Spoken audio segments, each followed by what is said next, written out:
Hello and welcome to the Football Social, sponsored by Sky Bet. Joining me in the studio as we look ahead to England against Belgium, the massive game, is Curtis Davies. Curtis, how are you, mate? I'm good, thank you. How are you? Good, good, good. Very good. Dave Jackson from Football Daily.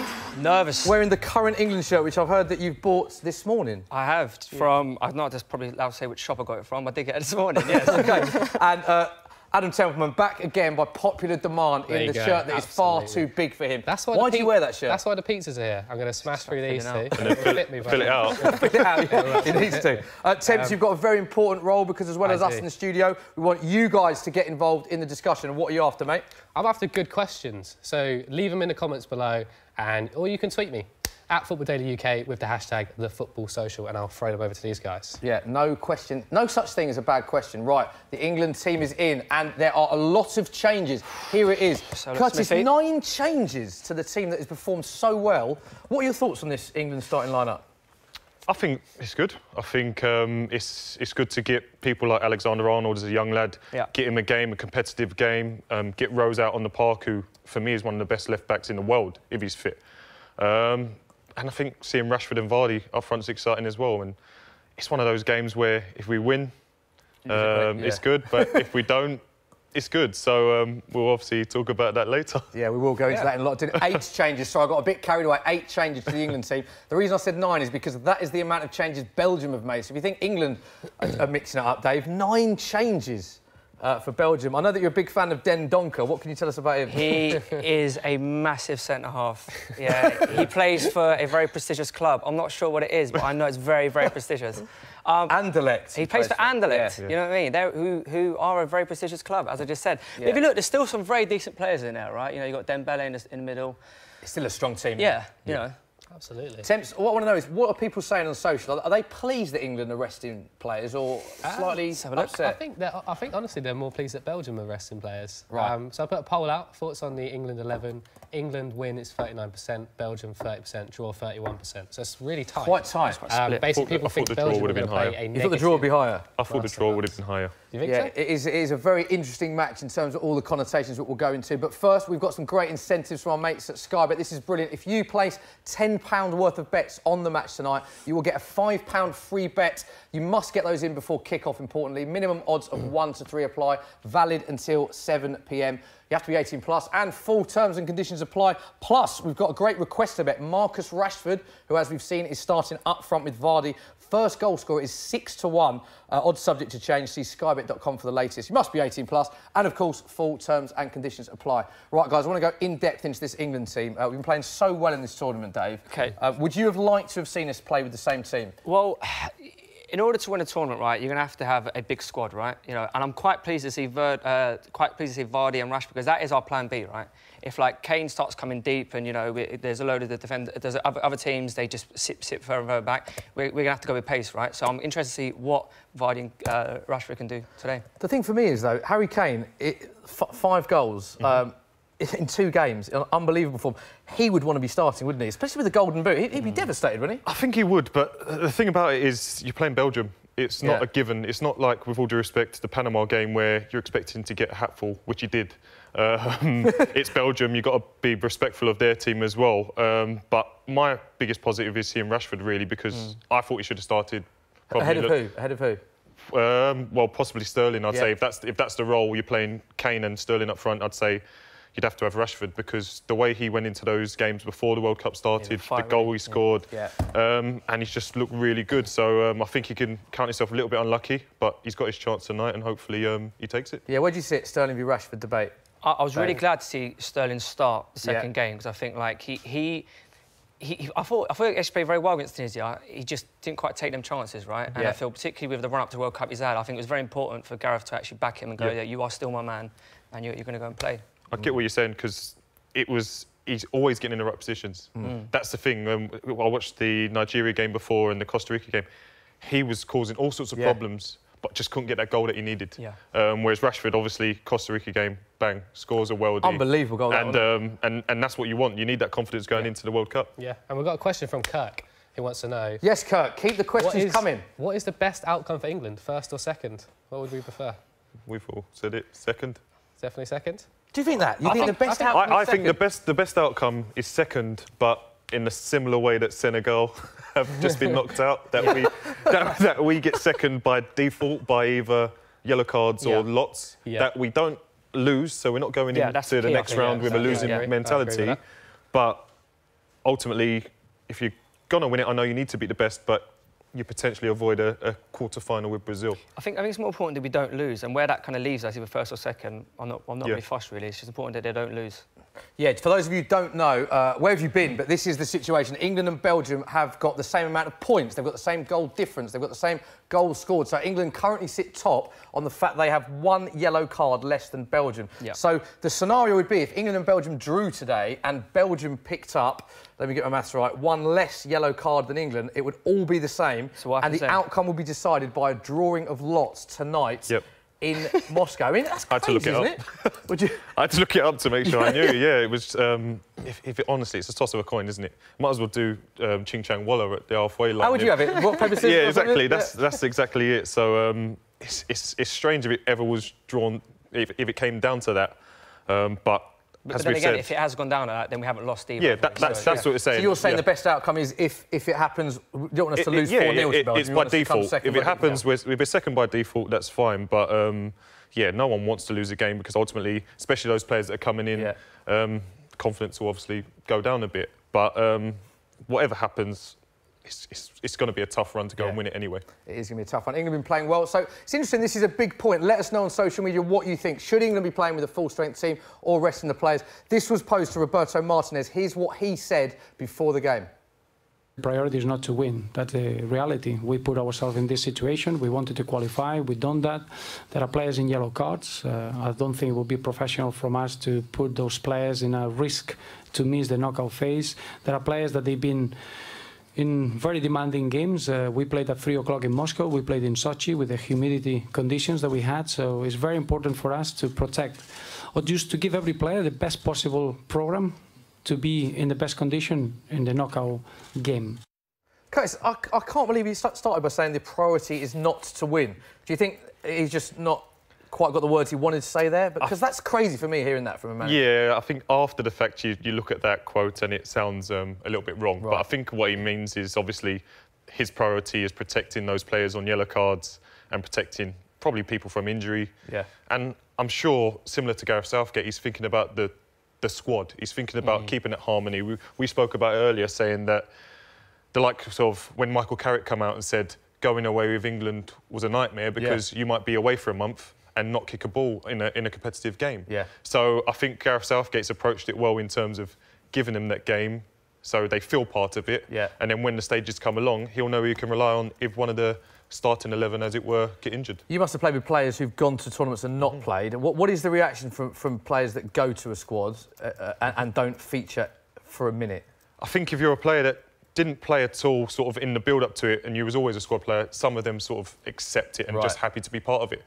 But if you're a player that's played a few of the qualifiers and things like that and then you go to a tournament and don't get a minute, I've got a friend that was quite disappointed. Right. Not going to name who it is? Not going to name names, but yeah, was quite disappointed and actually thought about his international career. So wow, it can cut that deep because when you feel you've played a part in getting a team there and you don't get to pull on a jersey, it is a shame. But ultimately, it's for the greater good of the country and whoever's in the team. As well, right? You know, in order to win it, we're gonna need a squad of players, aren't we? We can't just have an 11. So say who was considered our starting 11. Say one of them picks up two like yellows. We're going to need one of them players, right? So you want them to at least have kicked a football before we get to them stages. Yeah, I think if I went, not that I'm ever going to go to a tournament with England. I think those days are past. But I would be gutted if I went and didn't play a minute. But so the teams are just coming up now. They're lining up for the national anthems before the game starts.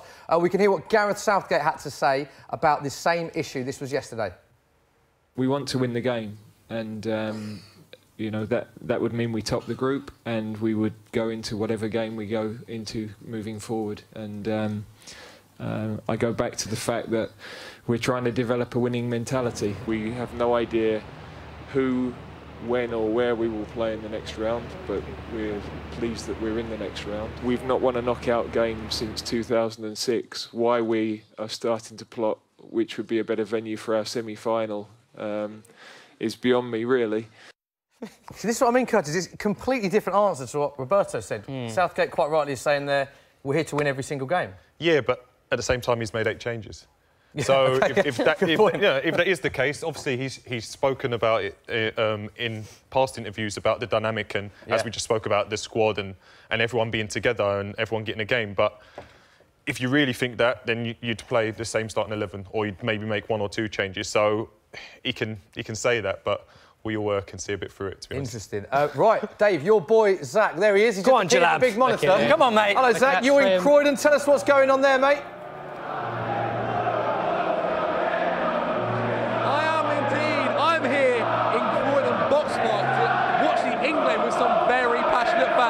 As you can see, on my left I also have another group of passionate England fans. How are we doing, boys? Not too bad, thank you. Not bad. Now I have some questions for you guys. Are you ready? My first one is, how are you guys feeling about England tonight, and do you think we're going to get a good result? I think a good result's coming home. I'm excited to see the young team. Ruben Loftus-Cheek, Trent Alexander-Arnold, all young players that have come through the youth side. So it's interesting to see the good youth products coming through, and I think football's really coming home this summer. Perfect, mate. I agree, 100% agree. Now, we've seen the lineup. There's no Harry Kane, there's no Dele Alli, there's no Maguire, there's no Trippier. What do you think on that? Do you think it's a good thing that we've not started Harry Kane, or should he have started? I don't think it's too much of a risk considering we've already qualified. I think it's good to get some of the other players a run out. I mean, finishing second won't be that much of a big deal because you've seen the teams we can face when we finish second. It seems like a much better route going second anyway, so it's good to give these players a run out going forward. And Harry Kane is going to get golden boot anyway, so who cares? I like the optimism. Now also, Belgium, they are our opponents today. They're very strong. They have a lot of Belgian players. However, again, they're starting the weaker side. No Lukaku, no Eden Hazard, no Kevin De Bruyne. How do you feel about that, and who should we look out for in Belgium? I mean, Belgium have a lot of good players on the bench as well as in the starting lineup, so I don't think it'll make a difference. But like you see Batshuayi's playing, and like he knows the English league and like the players well, so you've got to watch out for him as well. Now I've got one final question, boys, before the match kicks off. And it is, and I hope I hear one answer, is football coming home? It's coming home! It's coming home! Football's coming home! It's coming home! There you go, you've heard the answer here. Back to you, Smithy. Cheers, Zach. Great stuff. How good does it look down there? That's quality, mate. I want to go down to Croydon, Dave. Looks amazing down there, doesn't it? Yeah, do you see like the boys were there on Sunday, actually? Yeah, I saw. The boys were down there, yeah. And also, of course, people are everywhere around the country watching this game. These are the scenes in Brighton. Look at this, people going absolutely crazy in Brighton. The sun is out as well. That's down by the pier, I think, down by the beach. Just limbs. They look to be enjoying themselves. And we can also go to Newcastle. They love their football in Newcastle, Curtis, don't they? These are the scenes. The other side, look, they're everywhere. The fans are everywhere. They're behind us everywhere. They're the scenes in Newcastle. It seems to be more active in Brighton than Newcastle, Curtis, doesn't it? Yeah, I think obviously the weather's been nice today. It's always nicer down south. So maybe they've been out in the sun all day. They look like they've enjoyed their days already because they're celebrating like we've scored a goal and nothing's happened yet. Look at it. Packed out. Celebrating the national anthems. I know, they are. Yeah, we've had the national anthems. We are moments away. Eric Dyer, captain. Dave? Yeah, Spurs player, mate. Definitely not happy, mate. Just because he's a Spurs player, that's the only reason? Yeah, okay. Exactly. Been happy with Kane in this tournament? Well, only just about, mate. Only just about. I don't know, I feel, again, he's one of our senior players, even though he hasn't actually had that many caps, has he? You know what I mean? But I'm surprised. I'm not surprised he's captained if Cahill won in the team. You think Cahill should be captain? I would have thought Cahill would have took it over Dyer, but Dyer has obviously captained the side before, so it's not that much of a shot. OK, we're looking at the fans as well. Belgian fans, quite a big split actually. A lot of Belgian fans and a lot of English fans in there. Worth pointing out, this is the connotations. If England win the group, they will meet Japan in the next round. If England finish second, we'll meet Colombia. Now, what you were saying earlier, Dave, is that it's not necessarily those games. You fancy England to beat both of those teams. It's going forward. Well, England have a more favourable draw. Yeah, but it's the age-old thing, right? If you're going to win it, we have to beat good teams, right? Because again, if we can't beat a Colombia or Japan, then we don't deserve to go any further, do we? It's as simple as that. Nothing's a given, but you do look at things in terms of teams that have gone out and things like that. You know that you can avoid a lot of big hitters by going a different route. The match has started with 50 seconds. Let's go. A couple of backwards passes. Pickford's got the ball, so it's a we've got a question from Osman about the goalkeeping situation. Obviously, they've rested a few players. Do you think Butland or Pope should have been given a chance in this game? That's an interesting one, that, isn't it? I think you definitely just stick with your keeper. I mean, I'm biased. I'd have liked to see Jack start. I've played with Jack, and I think Jack was unlucky not to get the number 1. Yeah, I agree. Yeah. So I would have liked to see him get a game, but obviously Pickford's done really, really well. Do you think on that note, Curtis, that Jack would be the number 1 had he had more game time this season? Well, he was injured. He's been injured that's it. It was obviously in the England game against Germany where he done his ankle and he struggled for about a year to come back from it. So I think that's just where Pickford just come on leaps and bounds, and since he's got in, he's knocked back. So it was always going to be a toss-up between the two because they're both that good. Obviously, Pope as well is a very good keeper, but he's come on the scene a bit later. But yeah, either one, to be honest, in an England shirt, I'm quite happy with. Who's your number 1, Dave? I probably, having seen the way Pickford started the tournament, I probably would definitely now definitely say Pickford. Yeah. Just plays so confidently, doesn't he? Yeah. Okay, Pickford. Go on. Oh, go on. See what? Vardy. Time. Go on. Go on. Oh! Cross across the box from Vardy. Go on, Fabian. He wanted to move on his right foot. That was a chance, wasn't it? That was. Good start. Fellaini. Great start. Go on. Yeah, they've got Fellaini and Dembele. This is what I mean. Well done. Although Belgium have made a lot of changes, the players they're bringing in, they're not bad players. Chadli, Fellaini, Moussa Dembele. It's still a lot of good players on the pitch. You're a Spurs fan. Dembele, every single Spurs player has said he's the best player at the club. Exactly that. So the fact that he's coming into the starting lineup can't be a bad thing for Belgium. Was it Vermaelen?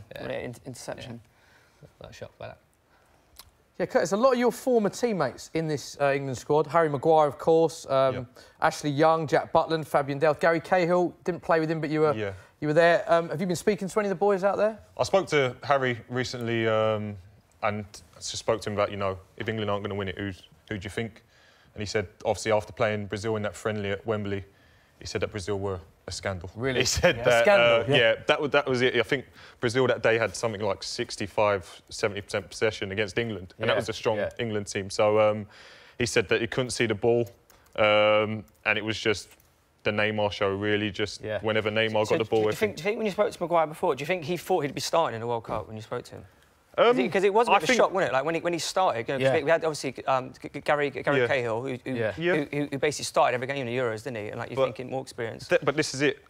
Joe Hart played every single minute of every game. Good point. And got dropped out. And I see with Harry, he's one of them people. Good, I think it's a good thing. He's one of them people just needed to get his face in the door to be seen. Marcus. Sorry. Yeah, to be seen up close and personal. And once he was seen, I knew, because especially playing in a free with. He can go on them long, mazy runs that he does, and he's still got 2 protecting him. Do you think that formation suits him then? Yeah, playing 100%. Because the way he runs forward, he's big, he's strong, he's powerful, but he's brilliant on the ball.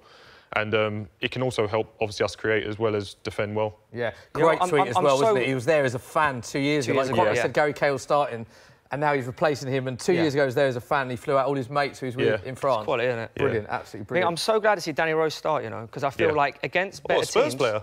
Well, he's changed his tune. No, the reason I'm saying that is because I think against the better teams, we will need a naturally left-footed player playing on the left. Yeah. I think Ashley Young's had a brilliant season, to be fair. So it's not a dig at Ashley Young. Do you think Rose is not in just because he's not fully fit? Do you think that's the reason Young starts? I said over at the start of the programme that I believe Danny Rose is one of the best left backs in the world. In the world, do you? I honestly believe that if he's fit, the way he was playing for Spurs when he was at it. He was untouchable. So Ashley Young, obviously I've played with Ash, he's done so well to remould himself into that position. And he's completely different position to where he was playing before. He's unbelievable. So consistent, isn't he, Ashley Young? Is he one of these players that's just a proper pro off the field? Do you know what? He trains well. At Villa, he was the main man, so he could do what he wanted.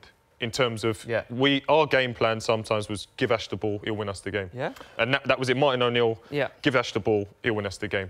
Whereas at Man United, he's gone there as another player. He's not the main man. He obviously signed for a lot of money and things like that, but so has everyone else.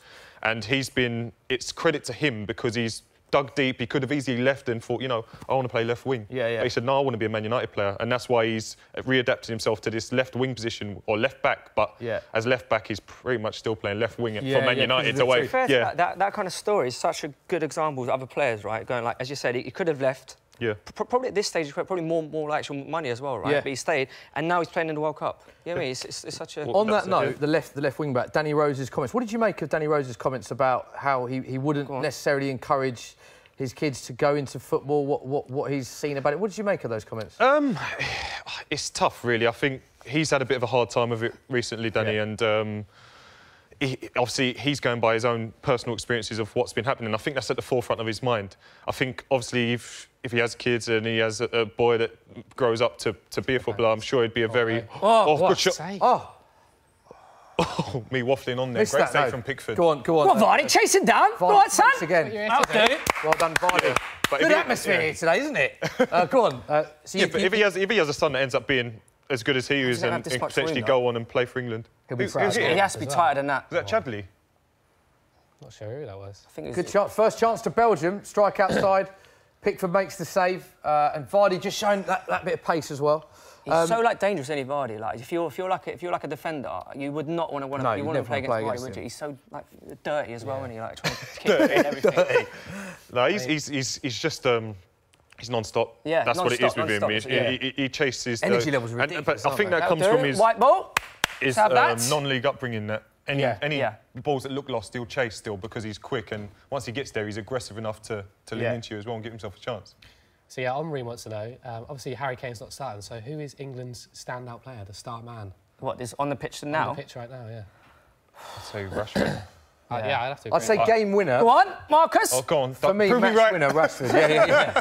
Match winner for me, Rashford. Yeah. I love the way that Rashford just plays with no fear. He plays very different for me. It's how he does for Man United. It's almost like, I understand that, but Mourinho looks at the whole team. And same with Sanchez, they've got to do their defensive duty. When Rashford plays for England, it's almost like Southgate says, just play with no fear, play forward. He runs at players. I think that's where his strengths are. Yeah, I think it's a totally different thing. It seems that this England squad is just built on confidence with Southgate. He just seems to... I don't know if it's because he's had loads of them in the 21s and things like that, but he just fills them all with confidence and lets them express themselves. Obviously, the defenders need to defend to an extent, but he lets them express themselves, and I think Rashford's done really well off of the back of a tough season with Man United. Roberto Martinez, it just cut away to him there. Dave, I want to get your thoughts on Roberto Martinez.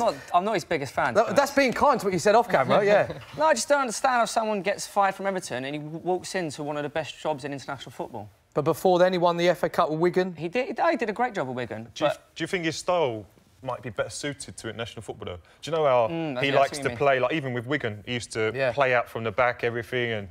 Do you think I feel unless Belgium get at least to the quarters, then he's had a failure. Do you think? I think so. So you think he should go if Belgium don't get to the draw quarters as well? Particularly on that side of the draw. I think unless they get at least to the quarters, then he has failed. Would you say the same with England then?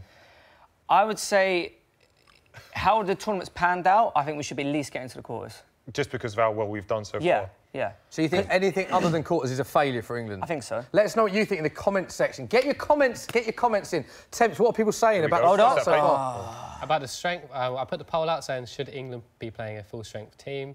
57% say no. But that's probably in relation to Belgium not playing a full-strength. But do you think that's because people want England to come second? It could be as well. Might be a factor. Might be a factor, yeah. It's a better draw. Danny, calm down. Belgium just got a slight chance here. Good ball whipped in Fellaini. Oh, it's a chance for Belgium. I don't know, what happened there? What's he done here? I don't know what happened there. I think it just... Curtis. Well, it looked like Pickford had it, and then it just seemed to squirm underneath him. By the way, Batshuayi, he should have the golden boot wrapped up, the amount of chances he missed in the last game. Let's have another look at this. It's a nice ball dropped in. Fellaini, absolutely deadly in the air as always. Batshuayi comes off him. Oh, no, he spills it, doesn't he? He spills it onto Batshuayi. He's done really well there. Whether that defender was off the line. Cahill, one of your teammates. You can see behind us, they are the scenes in Brighton. Look how many people are in Brighton. I don't know if our stats man is able to tell us exactly how many people are there because he's been giving me brilliant stats throughout the day. There's 5,000 people there. 5,000? Yeah, exactly 5,000. That's amazing. We've got Newcastle there. Curtis, I'm still going to go on that.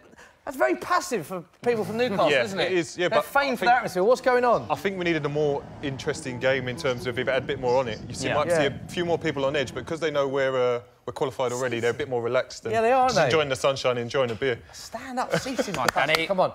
Hey, guys, good. Right, let's start actually building now. Ian wants to know, what would be your dream World Cup final? England versus anyone, mate. I agree. England against anyone. England get in there. Yeah.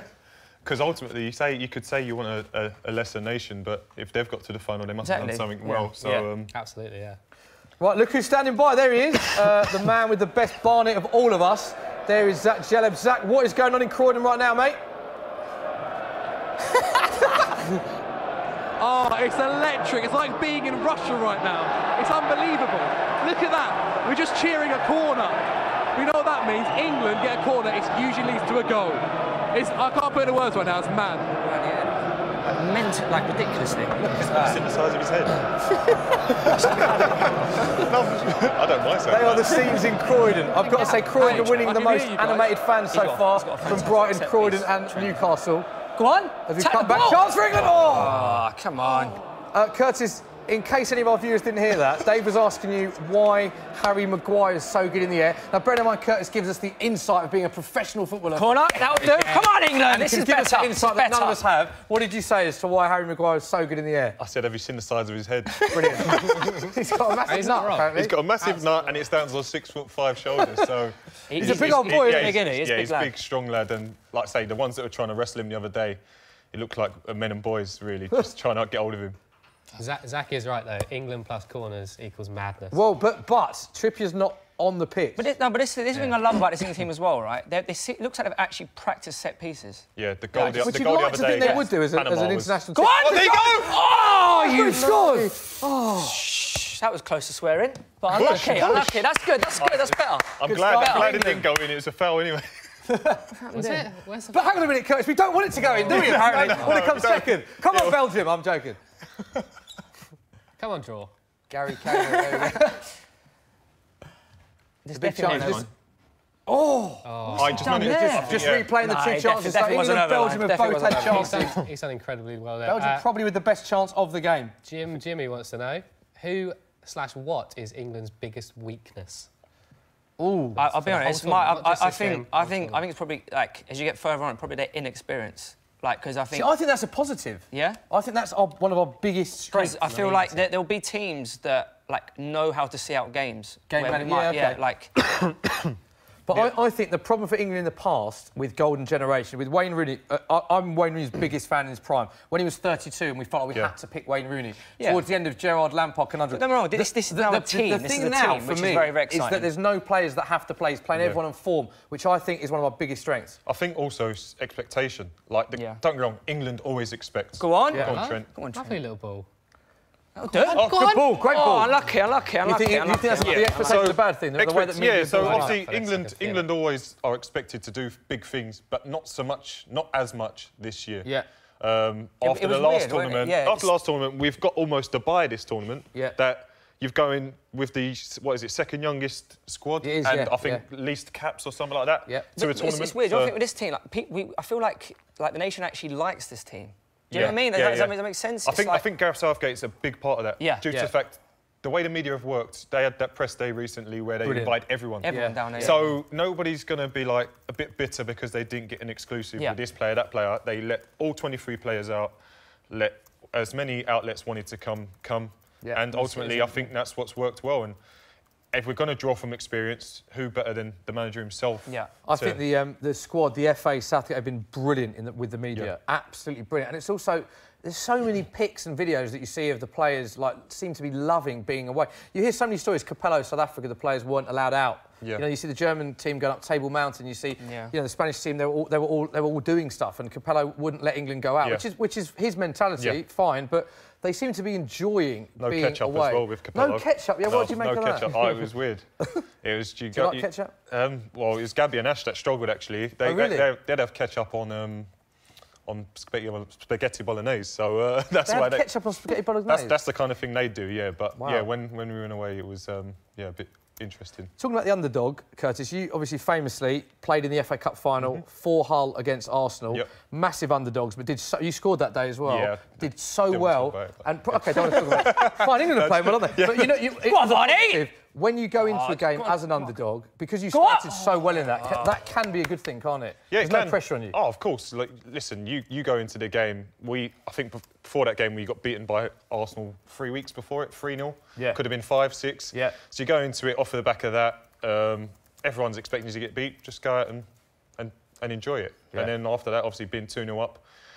These guys will tell you the rest about what happened, but it's just one of those things. Obviously, when you've got that behind you, as I said with these players, not that they're underdogs as a nation, but as players, they're probably thinking, well, I'm just going to enjoy it. But then again, you look at, I would argue that probably Germany were probably the favourites, and they went out bottom of their group. It's all about the individuals, right? You know what I mean? How, like, go on. Another chance. Vardy's making a lot of runs in behind here. It looks very dangerous. Well, that's the thing with the pace. If we stick that ball there with him and Rashford, either one is going to have a good chance of getting onto it. I feel like we haven't actually got going yet. we haven't actually got any of the ball, like, kind of like actually. We're not playing the football that we've played in the last few games. Which is fine, right? It's we've more played for the pace. Yeah. But do you think Southgate will stick with this formation for the whole tournament, whatever happens? I heard an interview with him where he said, "This is us. We don't need Plan B. This is how we're going to play." Which is exactly what we did against Tunisia, wasn't it? Like, it was almost the thing I understood about the Tunisia game. I was definitely proved wrong because we got the winner. But it was like when we had 3 centre halves on and Jordan Henderson when we needed a goal. It's like, come on, like there's an element where we should throw another striker on. But he keeps saying that, Southgate, doesn't he? He says, trust the system. Trust the late. He's not rash, is he? I remember being at the Iceland game. We spoke to Ryan Mason about this in the first show, and when England were down to Iceland, I was at that game, and he chucked on Rashford. We had Kane. It was just like, we need a goal, another striker, another striker, another striker. It didn't work. Whereas Southgate seems to trust the system. He might think the way to do it is to build on another midfielder or keep the system. He doesn't seem to be panicking. And I think the way it works with the three is if your 2 wide centre halves are bold enough, they can push on and create attacks as well. So ultimately, they can push forward and make moves. So. Have some water, Curtis.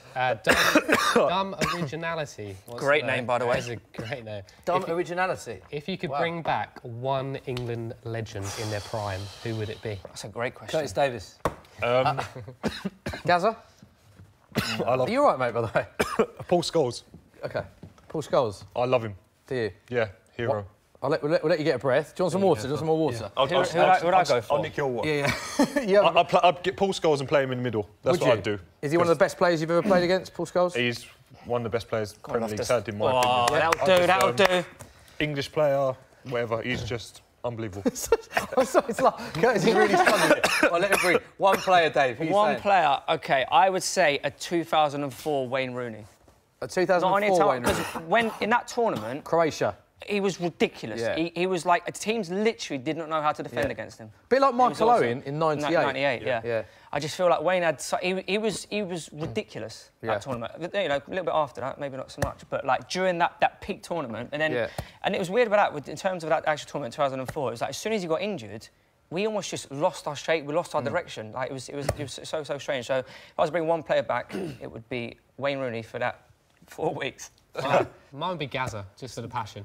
Yeah, love that, mate. Mine's the same. Not just for passion, because probably, for me, he's the best player that's ever played for England. He was incredible. He's the only man that played a game of tennis the day before a semi-final match against Germany. And then bossed that game.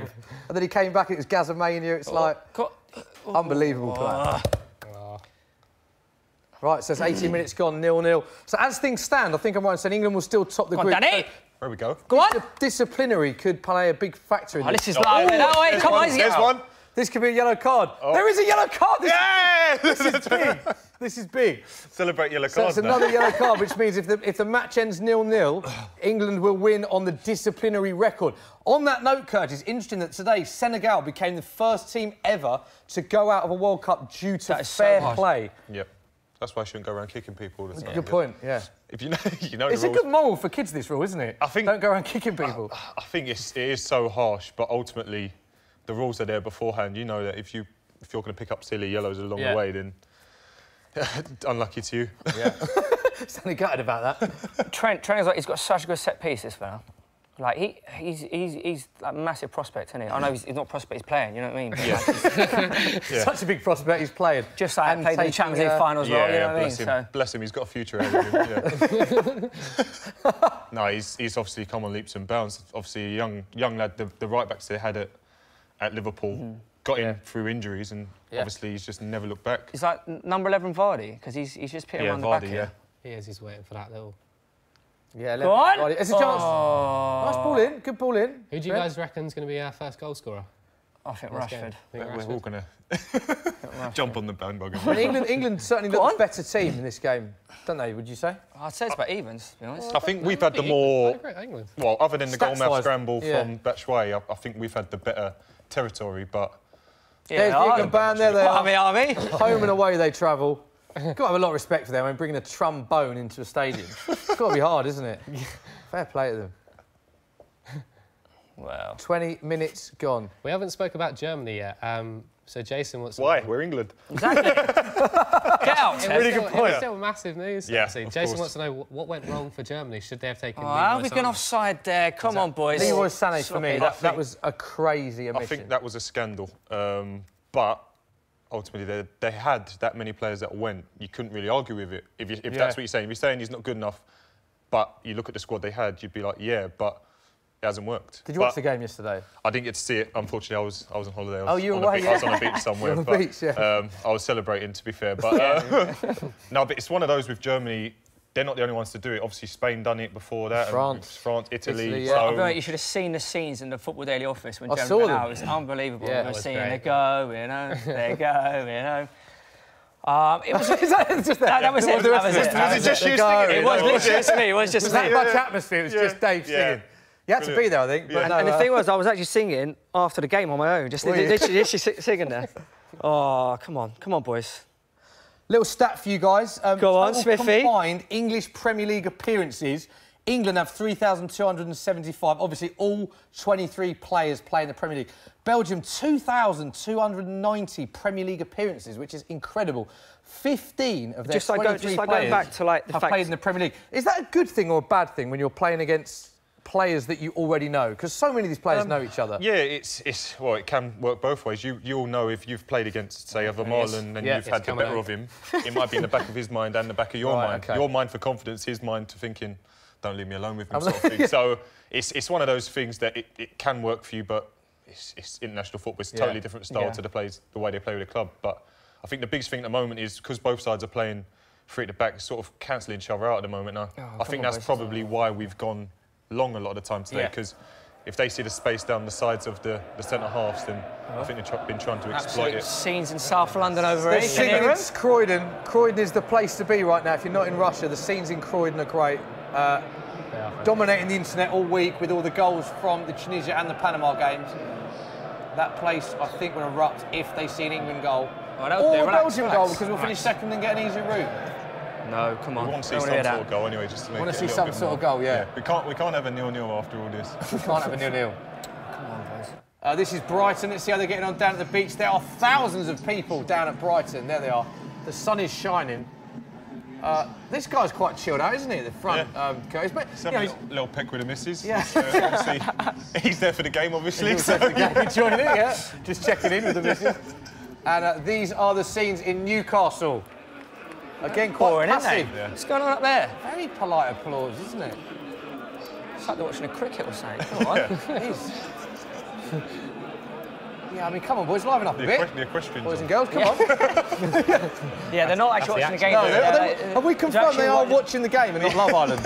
Love Island is... Love Island's more exciting. Yeah. Other programmes do exist on other channels. Go on, Wes. What are they watching? But it is 0-0, 23 minutes gone. Temps, what you got for us, mate? Come on, Temps. I've got a good question here from Dumb Originality again. OK, thanks. He's coming with 5 questions. It's quite Does it work for you lot? He might do after this. Would you rather win the World Cup but sit on the bench the entire time? Yes. Or get the golden boot and miss the winning penalty? So. No. Repeat that again. Whenever I have these, my brain needs to process the whole thing. Would you rather win the World Cup but you're on the bench the whole time? Still get a medal. Yeah. Or get the golden boot, so a personal award, but miss the winning penalty. When you say it's a good question, the second option is missing a penalty, not winning the tournament, but just winning the golden boot. Yeah, if you said, you win the golden boot and not the tournament, but to miss the penalty to win it, nah. That'd be terrible. Just let me hide on the bench and lift the trophy afterwards and be... I mean, I'd definitely take winning the... Because for me as well, winning the World Cup is the highest honour ever. I think that's it. Yeah. Can you imagine the scenes in England? Can you, I've said that before. It's like ridiculous. Like, I don't think anyone would work for a month. No. They'd have to make it a national holiday, wouldn't they? Yeah. Just bearing in mind... people won't go to work. Yeah, that's the thing, isn't it? Yeah. Bearing in mind the scenes when England scored a 90th minute equaliser, us included, against Tunisia. I mean, imagine if we won the World Cup. Yeah. Oh, imagine. But I suppose if you're after a big money transfer, winning the golden boot, Forget your transfer. Like, are you actually taking the golden boot? Sitting on the bench wouldn't help you win a But big winner transfer. you're missing the goal. Yeah, but the thing is, surely if you didn't win the golden boot at a good tournament, that should be enough at the World Cup to get to the final. If you got to the final with your team, you're on the bench. Oh, you're talking about? Oh, so is it only you can't even? There's no in between, no? No, but it's also as well. If England won the World Cup, there would be so many endorsement deals. None of the players would ever have to do anything ever again. More importantly, you've won the World Cup. Yeah, After we they gave a pizza advert to Gareth Southgate after he missed the penalty semi-final. I mean, imagine he won the World Cup, he'd never have to do anything. That isn't the reason you want to win the World Cup because you get a. You don't miss the penalty for a pizza advert. That's not the best thing. And a brown paper bag, isn't it? Oh, on the downside, I missed a penalty, but that advert. But pizza. The coinage from that advert. Exactly, the coinage. Unbelievable. Other pizza places available. Other pizza places do exist. There have been some brilliant football adverts on that note. Yeah. Yeah? Oh, go on. Brilliantly. Have you seen the Michael Owen helicopter one? Oh, it's shocking. Oh, did you buy one? It is phenomenal. Yeah, I've heard a radio advert of that. You should watch it as well as hear it. I mean, it's amazing. Yeah. For the wrong reasons. For the wrong reasons, yeah. I feel like he's putting it on now, though. He's done it too many times. No one sat him down and told him, what is this? Oh, Fellaini. Fellaini with a chance. Oh, this is just get him out. No foul. Good feet. Well in, that's good defending. Well done, Philip Jones. Oh, look at him. Not giving a free kick. It's a bit of a scrappy game so far. Fellaini once again winning in the air, and it's lumped. That'll do. Go on, Vardy. Vardy a lump upfield. Go on, Vards. I don't care. Vardy will chase down anything. There's your favourite player. Dendoncker. Yeah. Thoughts on Dendoncker, Dave? How's he done so far? He still plays for a massive club, mate. That's what you need to know about Dendoncker. Is it? What's his name again? Anderlecht. Dendoncker. Can also play as a centre midfielder. He's utilised in many positions this season for Anderlecht. Yes. Yeah. So he's the Belgian Phil Neville. Just put a dunk on it. Hey. Good chest from Fellaini. Oh. That'll do. Just quieting down now, doesn't it? It has. Sort of scrapping over. But not the best I've seen England so far in the tournament, Curtis. I think at least it's not boring in terms of they're just Belgium are passing go on, through it's the your back. chance. Go on, Marcus. Right, Rashford on the ball. Breakaway. That'll do. Go on. Unlucky. He's so quick. Yeah, at least they're both not just playing it through the back line and just everyone out there, because I think that's what's made the game really, because they've made so many changes. Players out there want to make, as I said, a name for themselves to get in the starting lineup for the qualifying stages. So, do you think there's anyone who hasn't started the last game is coming for this has actually kind of like excelled yet, or is it still a little bit too early? It's still a little bit too early. Well done. Well played. He's a strong player, isn't he? Yeah, it's a good point. That any of these players you think are really pushing for a starting place. That's it. Nothing too much has happened to. Once we get a couple of assists, maybe a goal or people creating chances. I think when you ask, there's only probably Sterling's place a little, maybe potentially up for grabs. But on that note, though, with Sterling, people are saying, do you play Sterling or Rashford? Could you not play Vardy and Kane? Do you think Vardy and Kane can play together in this system that Southgate is building? I think Kane wants to be at the top of the pitch, and so does Vardy, and that's Vardy's strength, because Vardy right at the top of the pitch, when the ball goes over the top, he's there. Whereas if Vardy's at the top of the pitch, that means Kane's going to be dropping deep to be the link man. And I think Rashford is capable of doing that link man role and dropping off and linking the play. But Vardy wants to be at the top and score the goals, really. So it's not saying it can't work, but it would be utilising a better balance. Yeah, exactly. Yeah. This might be my favourite question. Ever? Not ever. Just for the last 5 minutes to go through them. Henry says, is Ruben Loftus-Cheek the best-looking man at the World Cup? No, I'd say the best-looking man at the World Cup. Olivier Giroud, mate. Oh. Gorgeous-looking man. Is that because he's Chelsea now? Yeah, I know. The Swiss goalkeeper. What? The Swiss goalkeeper? Yeah. What about the fella for Iceland? Sorry, have we really got a checklist? Really? Where is this? I think Phil Jones, personally. Absolutely. What I like about that is you said that was your favourite question as well. Going into it, so it wasn't quite a question. It's all downhill. Go on, beat him. Oh, he's trying, isn't he? He's trying, Rashford. He's like... Olivier Giroud, David said. Keep sending in your questions, of course. There's any questions. That's one of the things I love about Rashford. He's not scared to have a go, is he? Like so many players get there and just look for the pass sideways. You know, he's gonna try and beat him, right? You know, if it doesn't work, it's fine. You know what I mean? It's like, but he knows he's in a position as well because he's going that quick. If they nick it, we've still got a chance of winning it back anyway. Yeah, exactly. Do you think, Gareth wants to know, do you think this World Cup will see a country win the World Cup that has never won it before? Like Sweden or Croatia even? They've been really strong. Yeah. You think? Is the question, do you think they can win it? Yeah. I think... I'm a massive fan of Croatia. I think Croatia are very good, and obviously, especially the number they've done on Argentina. Yeah. It's obviously made a big statement, but I don't believe that...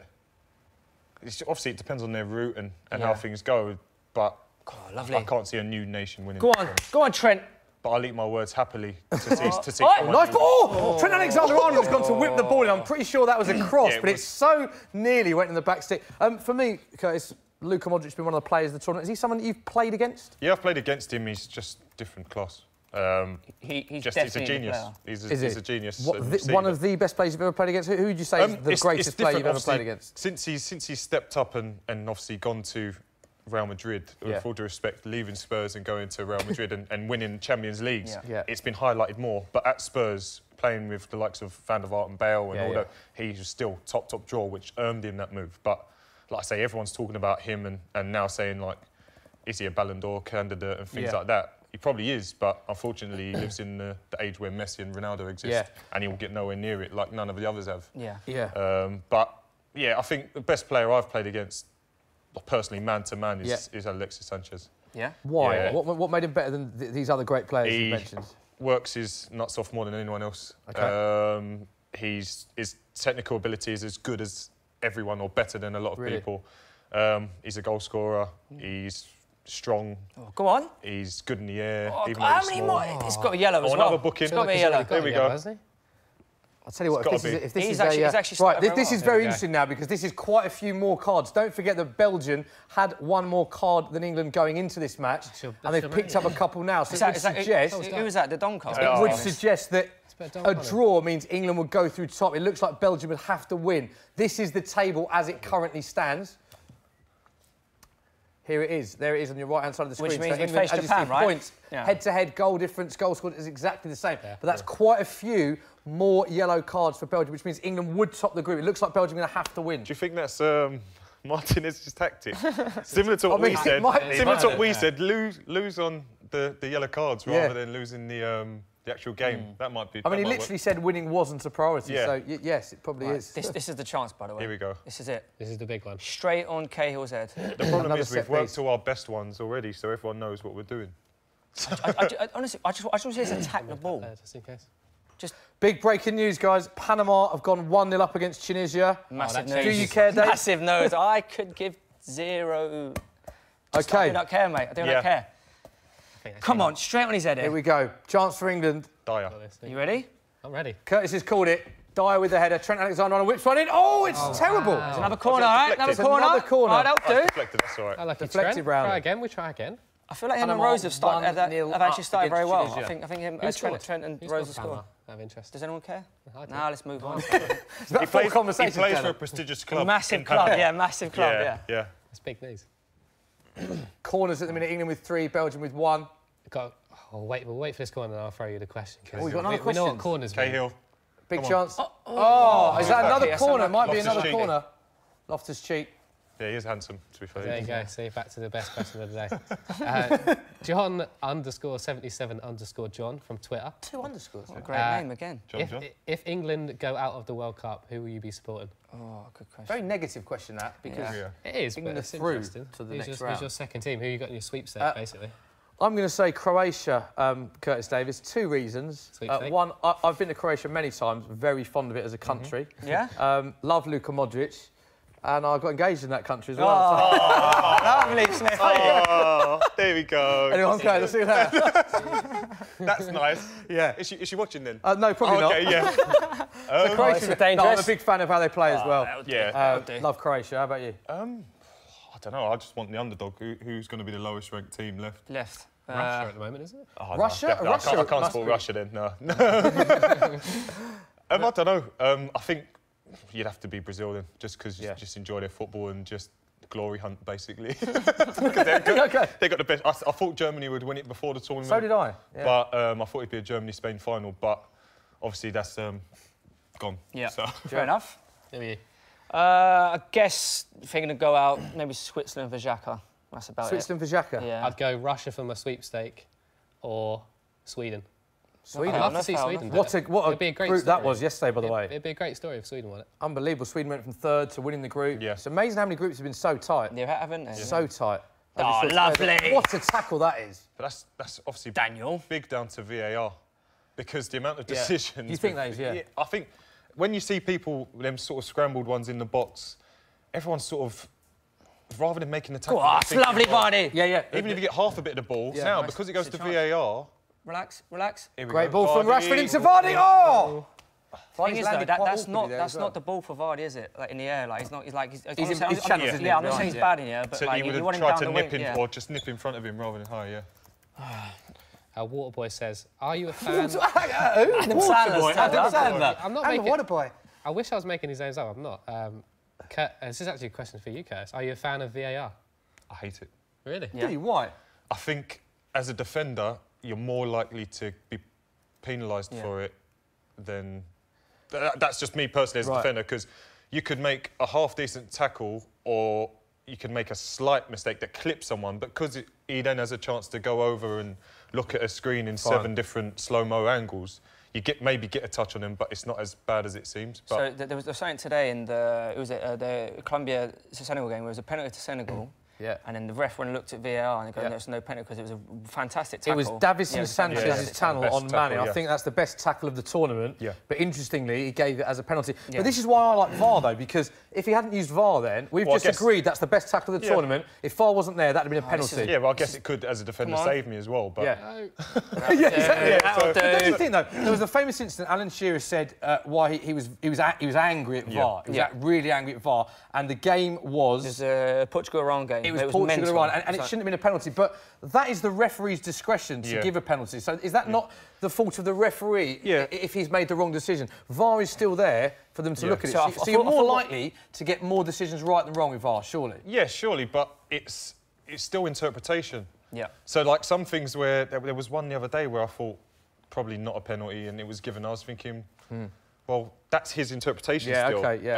It's also as well. It's the moment them fellas in the gallery say, "Go and look," they're basically saying you have to change your decision. That's basically what they're saying to him. So not all the time. Yeah. There's been a few. I think it's sort of like a flag where there's been contact. It's down to you, sort of thing. Yeah. I think because there was one where someone, I think it's the Nigeria game. They went over, had a look. Yeah. Batshuayi's in here. No.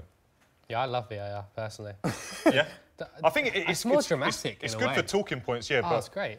Right, relax. And I agree with Smithy. It's all about the referee. You can't blame the technology. I agree. Yeah, but I exactly think that. The biggest thing I've said about VAR is I don't want referees to use it as a crutch. Ref. I don't want it to be that I'm going to give a decision knowing that VAR will back me up in a second. Right, I want it to be I give a decision because I know. What do you think about players doing that? Because if you do that. That is a booking. Should players be doing that to the ref? Well, would you do that? Would Curtis Davies do that? I would be, yeah. No, but should they... You hate VAR, but you do that anyway. Should they be doing the tennis? Should they be doing, like, the rules where you get free appeals or something like that? Yeah. Because that would make it interesting that instead of it being the referee goes over every time, so you've got an appeal. That might be better. Yeah, OK. It's so many different ways you run out of appeals, you're screwed. Right, so there's not a lot going on in this match. It's 0-0, 38 minutes gone. I think this match but it's worth pointing out how good both these teams are going forward. Belgium finished top of their qualifying group. Now, they scored 43 goals, Dave.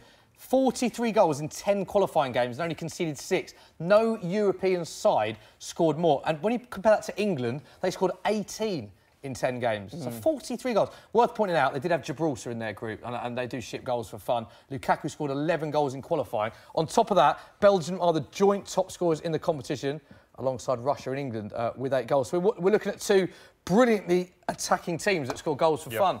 So it's 0-0, Curtis. Yeah, well, that's exactly it. It's always going to be the case. When you look at stats and everything suggests that it's going to be an exciting goal-scoring game, it never happens. So let's And Belgium had 31 attempts on goal against Tunisia. That is the most in the entire tournament. 31? 31.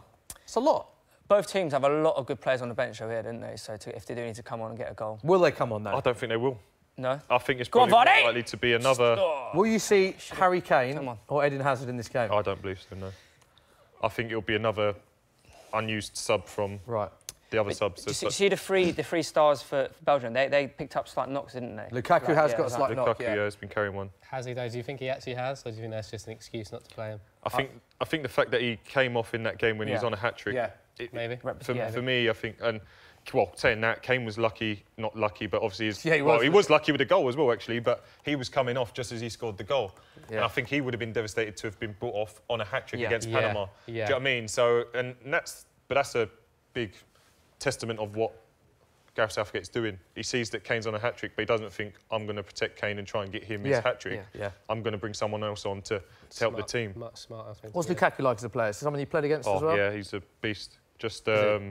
technically, though, not... I mean, he's a great player, but... I think 1v1, technically, in terms of if he's going at you 1v1, he's tough because, you know, he's big, strong, and he doesn't really need to do a big skill to beat you because he can knock it, run. Just take it round and he's that strong, it's going to be tough to get back at him. But I think he gets, obviously, a lot of stick, but he's a lot better than what people like to be. I think when you've got a 90-minute price tag... Hit it! Oh, hit it. Touch. Hit it. Cheek. Yeah, bounced down for him. I thought he was going to smash it with his right foot, but yeah, I didn't do it. We haven't got a question here. That'll do. It's nice to finish. Keenan is just digging me out. England will Trent win. Alexander-Arnold bombing down the right. I'm beaten.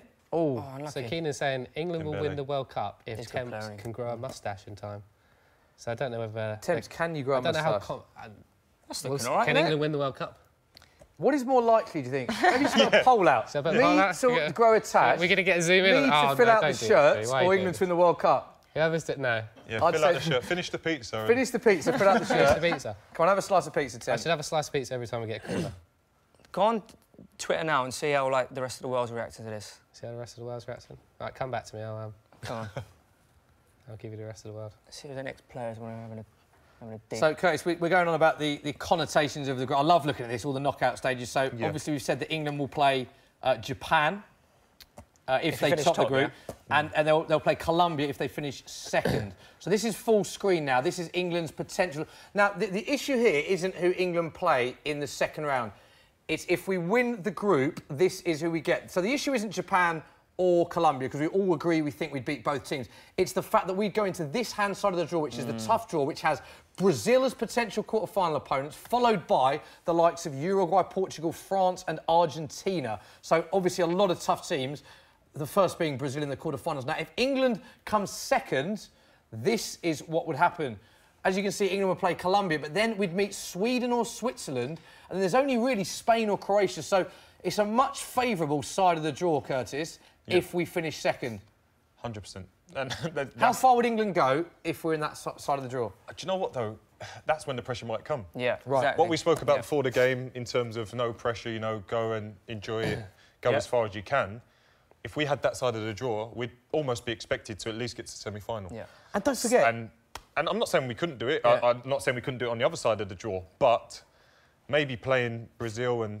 Oh, a scarf's fallen off. But maybe playing Brazil and... It's a bad omen, that. That's a bad omen. I'm going to correct it. There we go. Yeah, but maybe playing Brazil and obviously... I'm still with you. Potentially beating them. Yeah. I just feel like it's kind of like you know... So, say we have the easy side of the group. Say we have the supposed easy side of the group, right? We'll still play someone very, very good in the final, so it doesn't matter. If we're gonna... You've got to beat... You have to, yeah, you have to. Bearing in mind as well, our last World Cup knockout win was in 2006 against Ecuador. And everyone said this about Iceland. Oh, it's great, we've got an easy side. We lost to Iceland, so...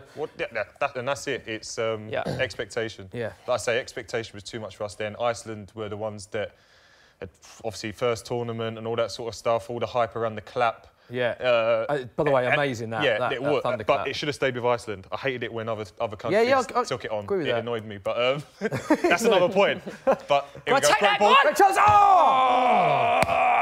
Good defending. I've never seen, of all the games, been to lots of games, fortunate to be to many games, I've never seen frustration and anger outside the stadium than outside Nice after England knocked out to Iceland.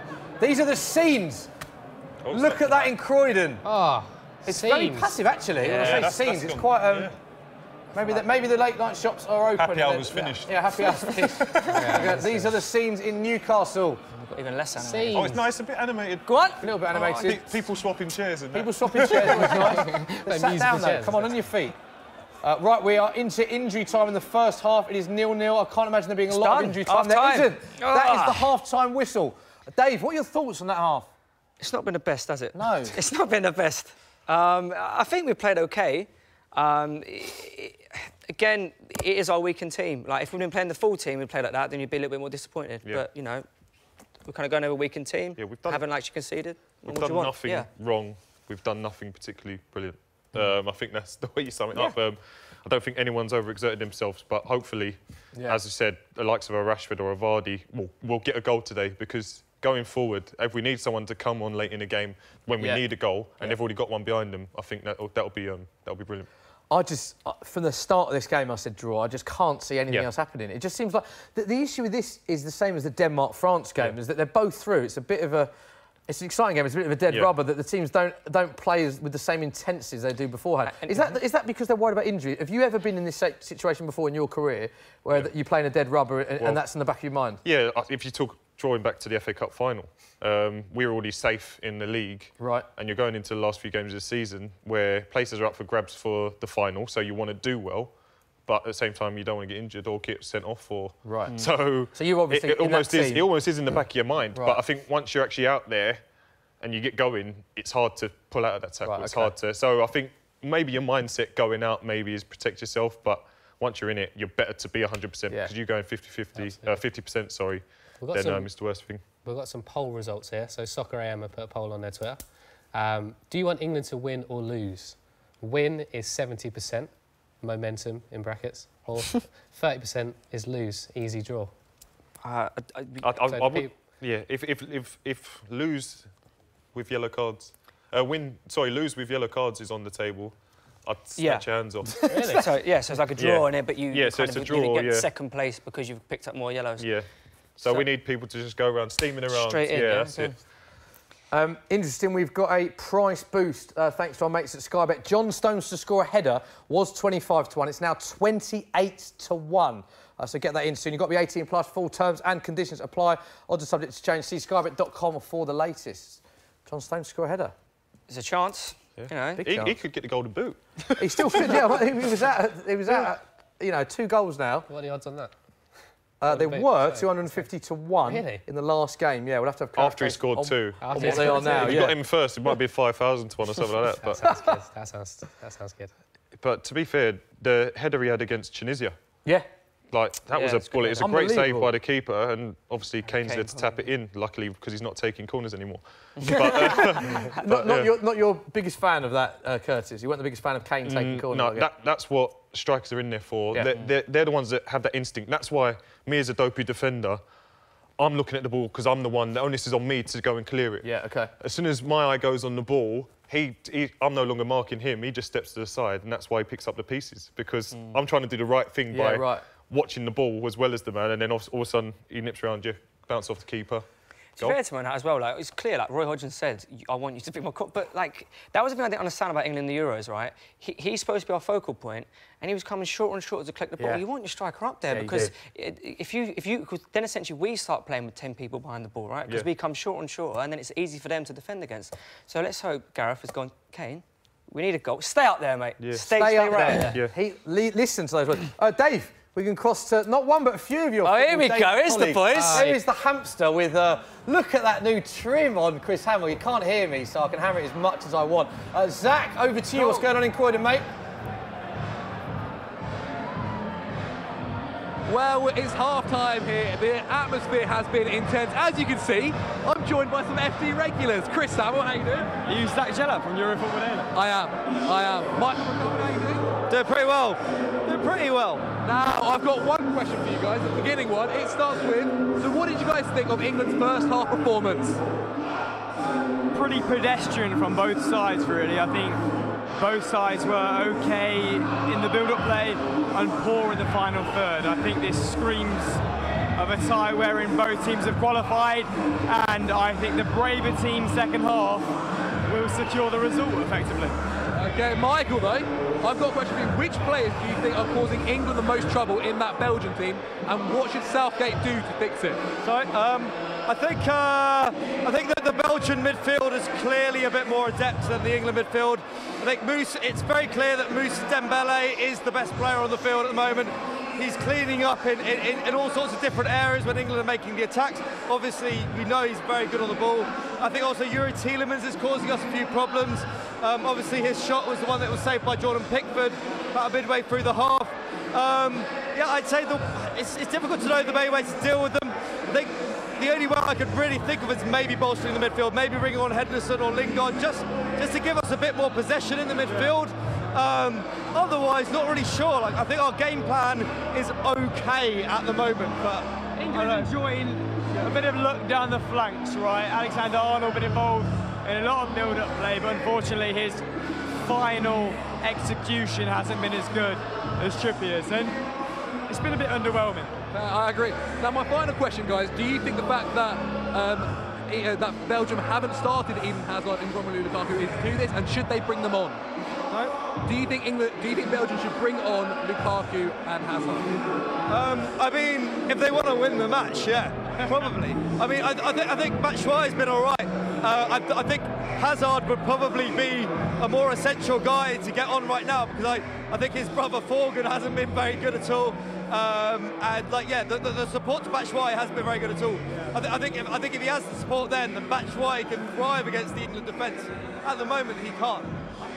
I do feel for Torgan Hazard and Januzaj, they're playing in unorthodox positions, let's say, considering that Martinez is deploying them as wing backs. Now, there's a lot of talent on that field, but in terms of a second 11, England are significantly stronger, and I want Rashford to get on the ball more.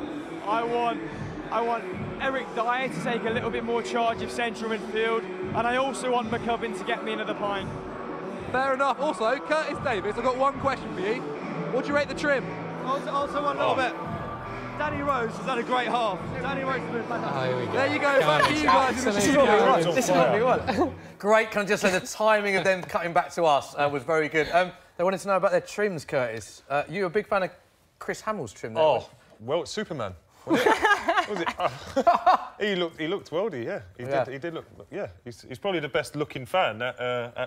His head's just got even bigger, isn't it? Chris Hamill says she's got even bigger. I think you're talking about Zach or Chris, the one in the red, Chris Hamill in the red? Yeah. OK, right. I can't really talk about hair at the moment, my Barnet, to be honest, but yeah. It's nice, mate. I like your Barnet. It's fluffy. Yeah, it's fluffy. Sheep. Fluffy Barnet. They're just looking forward, looking back on the first half highlights. There's not a lot to talk about. It is 0-0. So with that said, we have got time now for our good mate, Adebayo Akinfenwa, the beast. Everyone loves Akinfenwa. He is in the car park, well, he was in the car park, should I say, trying to recreate David Platt's goal in Italia 90. Do you remember that goal? Yeah.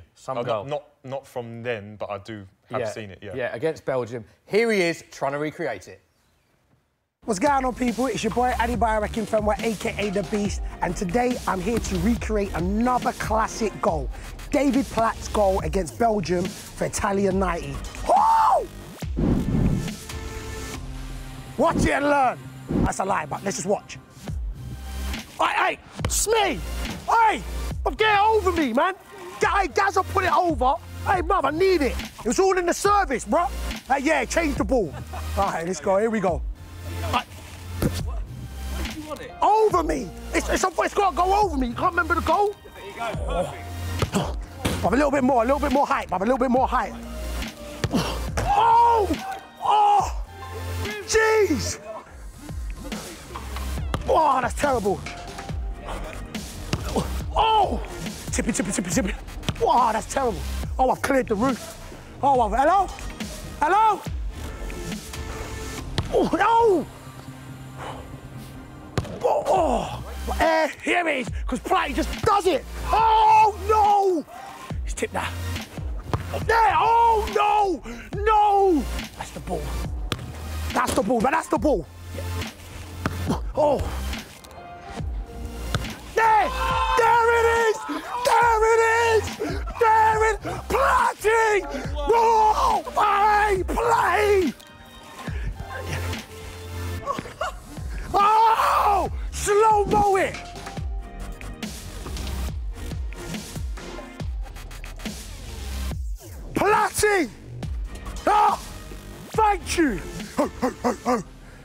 I'm tired now. Guys, let's give that a round of applause. Bayo, take a David foul. Platt in the last minute of extra time. What a strike that is. Absolute techers from Bayo, wasn't it? Also, your balls over were rubbish, mate. Yeah, that was, Well, It was rubbish, absolute rubbish. Let me know that they were rubbish as well. How good's Bayo there? That was ridiculous. That video's doing so well, it is now trending on YouTube. lovely. Yeah, always lovely when that happens. And obviously, we've got more from Bayo in our future shows. Yes. Here he is. Curtis is back. Second half. Thoughts on the second half, Dave? I think I'd like to see England have a bit more ball in midfield. Like I think we're either trying to play long, and I think that's maybe where it's falling down a little bit. I'd like to see us get hold of the ball, and yeah, just maybe start to build up from there. Curtis, what you did miss is Akinfenwa recreating top bin David Platt's goal, and that video is currently trending on YouTube because people are loving it so much. I saw his Cahill one the other week. That was impressive. He's got good techers, hasn't he? Because he hates the fact, he always says this to us, he hates the critique that people say he's too big to play football, he's too big to play football. Because he's not, he's a good player as well. He scores goals. Ultimately, whether it's through good finishes or the size of him. Here is the slow-mo of him recreating David Platt's goal. Look at the technique on this. Oh, that's nice. It's nice, isn't it? Yeah. How many takes? How many takes? 42. I mean, it wasn't first time. No, but it's still nice. Like, it'd take me about 200 to do that. But, It took 200, yeah. Just to hit the ball, I mean. But, no, but yeah. We can try that if you want. Tomorrow, I'm going to come back. We can try that. Right, it's time now to hear from Gary Neville as he tries to cook a famous Belgian dish. Herbs are overrated. They're not overrated in any way. They're like wingers, they're overrated, you know what I mean? Yes. I've thrown a new light on that dish. Hi, I'm Johnny and I'm here today to show Gary Neville some traditional dishes from England's opponents in Russia. Next up is Belgium, and today we're making a party favourite chicken, mushroom, bacon vol au vent. Cut out 2 squares, one with a hole in, egg wash the one without a hole, place the one on top with the hole, egg wash again and place in the oven. Next job, heat your pan up, then fry your onion, your garlic and your thyme, add a shot's worth of white wine, then your cream, add your cooked, shredded chicken, chopped bacon, mushrooms, cook for around about 5 minutes, then parsley to finish. So that's the vol au vent dish. Let's see how Gary gets on with this one. I thought it's Belgian. Yeah, well, Kevin's wife told me it's Belgium when I asked her, so this is what we're doing today. Right, how do you know Kevin's wife? I cooked for Kevin De Bruyne. Oh, dear? Yeah. Can you feed him a bit of something different next season so that he doesn't play as well? Just touching onions is minging. One sec, I'll show you now. You still touch them, aren't you? I mean, technically. That's perfect. Basically, what happens is you go into their houses, but then they tell you what to cook and show you how to cook it, and then you just do it from. Is that what you do it? You get loads of that stuff in, you know what I mean? Get I like pepper. Absolutely. In fact, keep going. Yeah, I love it. Yeah. Bacon loves pepper as well. Who does? Bacon. Who's bacon? With the stuff that's in here. Oh right, sorry. Herbs are overrated. Well, they're not. They are. They are. They're not overrated in any way. They're like wingers. They're overrated. You know what I mean? Just don't need them sometimes. That's pretty much it. I did all the hard work for you here. I made you a nice vol au vent. You told me you bought it. I didn't buy it. Oh, seriously, I'm just going. A lot of black pepper. I'm going heavy on it. I just yeah. It's a Belgian dish. Wow. It's built like the Welsh claim in Lancashire hot pot and turned it into Welsh stew or something. You know what I mean? It's overrated herbs. God, you'd be infuriated to cook them. Oh, I am, yeah. Right, here we go. I've got that green thing out. No. Let's get it out, come on. Let's not complicate it. Last thing we want is some tree in someone's mouth. This is what the Belgians will not be eating just before they play England, because basically it's full of cream. There we go. Straight in the middle. No, I think just a little bit of a... You're going to put the top on? Just there like that, yeah. On the vol au vent, you're going to put the top on? When you're coaching people, it's allowed to have their own twist. I mean, that's not doing much to the dish. No, it's not. Is it? No. But what I'm saying is I'm just doing what all you chefs do, make things look a little bit good, it's a waste of time, really. What's the name of this dish? Chicken, bacon, mushroom, vol au vent. Must have took you ages to think of that title. Yeah. Chicken, bacon, mushroom, onion, garlic, vol au vent. Go on, I want you to try it. Yeah. See what happens. I want you to tell me. Come on. Yes. Yeah, I've thrown a new light on that dish. I mean, it's not as good as mine, but it's nice. Is it not? No, it's not. Thanks very much. It's your dish, you come to it. Yeah. Well, throw me overboard. Go global with Skydesk. Cheers, Jeff. Interestingly, that was Kevin De Bruyne's chef. Yeah? And Kevin De Bruyne's birthday today. Oh, happy birthday, Kevin. Yeah. Yeah. Very good point. Just looking at scenes there, Curtis, that was all the Spurs boys. So Jan Vertonghen, Toby Alderweireld, Dele Alli, Harry Kane, all smiling, shaking hands. And you quite rightly pointed out, it's sort of got a sort of friendly vibe to it, this game. It's not like an important knockout game, is it? That's it. I think because we're both qualified, a lot of them know each other. A lot of them, as we said, have played against each other in the Premier League or whatever, played with one another. I think it has got that sort of like end of season, we'll just have a jolly up sort of feel about it. And because I'd like to think, not that they're not going to talk to their Spurs teammates, but there'd be a bit more tension and a bit more, you know, when they're doing their warm-up, a bit more detailed to it than just going over and chatting to your mates if we needed the win. And those are 4 players that would start in England and Belgium's strongest teams, and the fact that they weren't warming up at half-time would suggest, like you quite rightly said, none of them are coming on. Yeah. It's not a day for... If Harry Kane's playing, he's starting. That's what I personally think. It's different if we, like I say, we were desperate. But it looks like Harry Maguire's on. Harry Maguire. I'm guessing someone's got a knock. John Stones. Not good. Yeah. Stones is off. To be fair, it might have been one of those before the game that they've spoken about that they can share a half each, maybe. You never know, because obviously Stones has played every game as well. So it stops him playing free 90 minutes. It's kind of thing with it feeling like a friendly. There's no put risk in it either, is it? If it's a slight knock, let's just get him off to put some cotton. Except for the golden boot, though, so he's out now, isn't he? Yeah, I bet his odds are going to go out to 500. Yes. Then you guys can lump on. Right. Come on now, England. Let's go for it now. These are the scenes in Newcastle right now.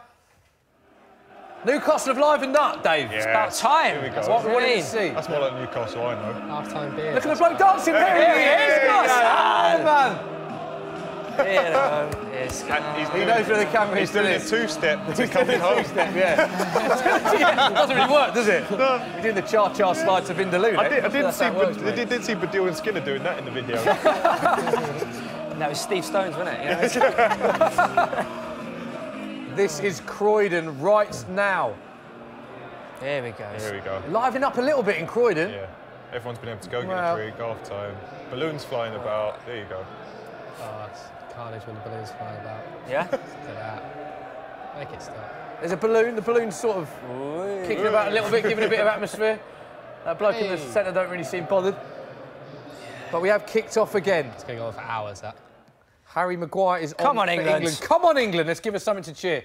You're talking about Harry Kane there, Curtis, about how good he is and everything. Interestingly, England's top goal scorers in World Cup history, Gary Lineker is at the top of that with 10 goals in 12 appearances, which is unbelievable. Yeah.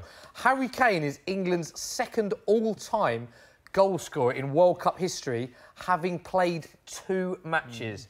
5 goals in 2 games. Jeff Hurst has also got 5 goals, but in 6 appearances. 4 for Michael Owen in 12 appearances, 4 for Bobby Charlton in 14 appearances. Surely Harry Kane is going to break every record for England. Wow. As long as we keep qualifying. Yeah. That's what it is, really.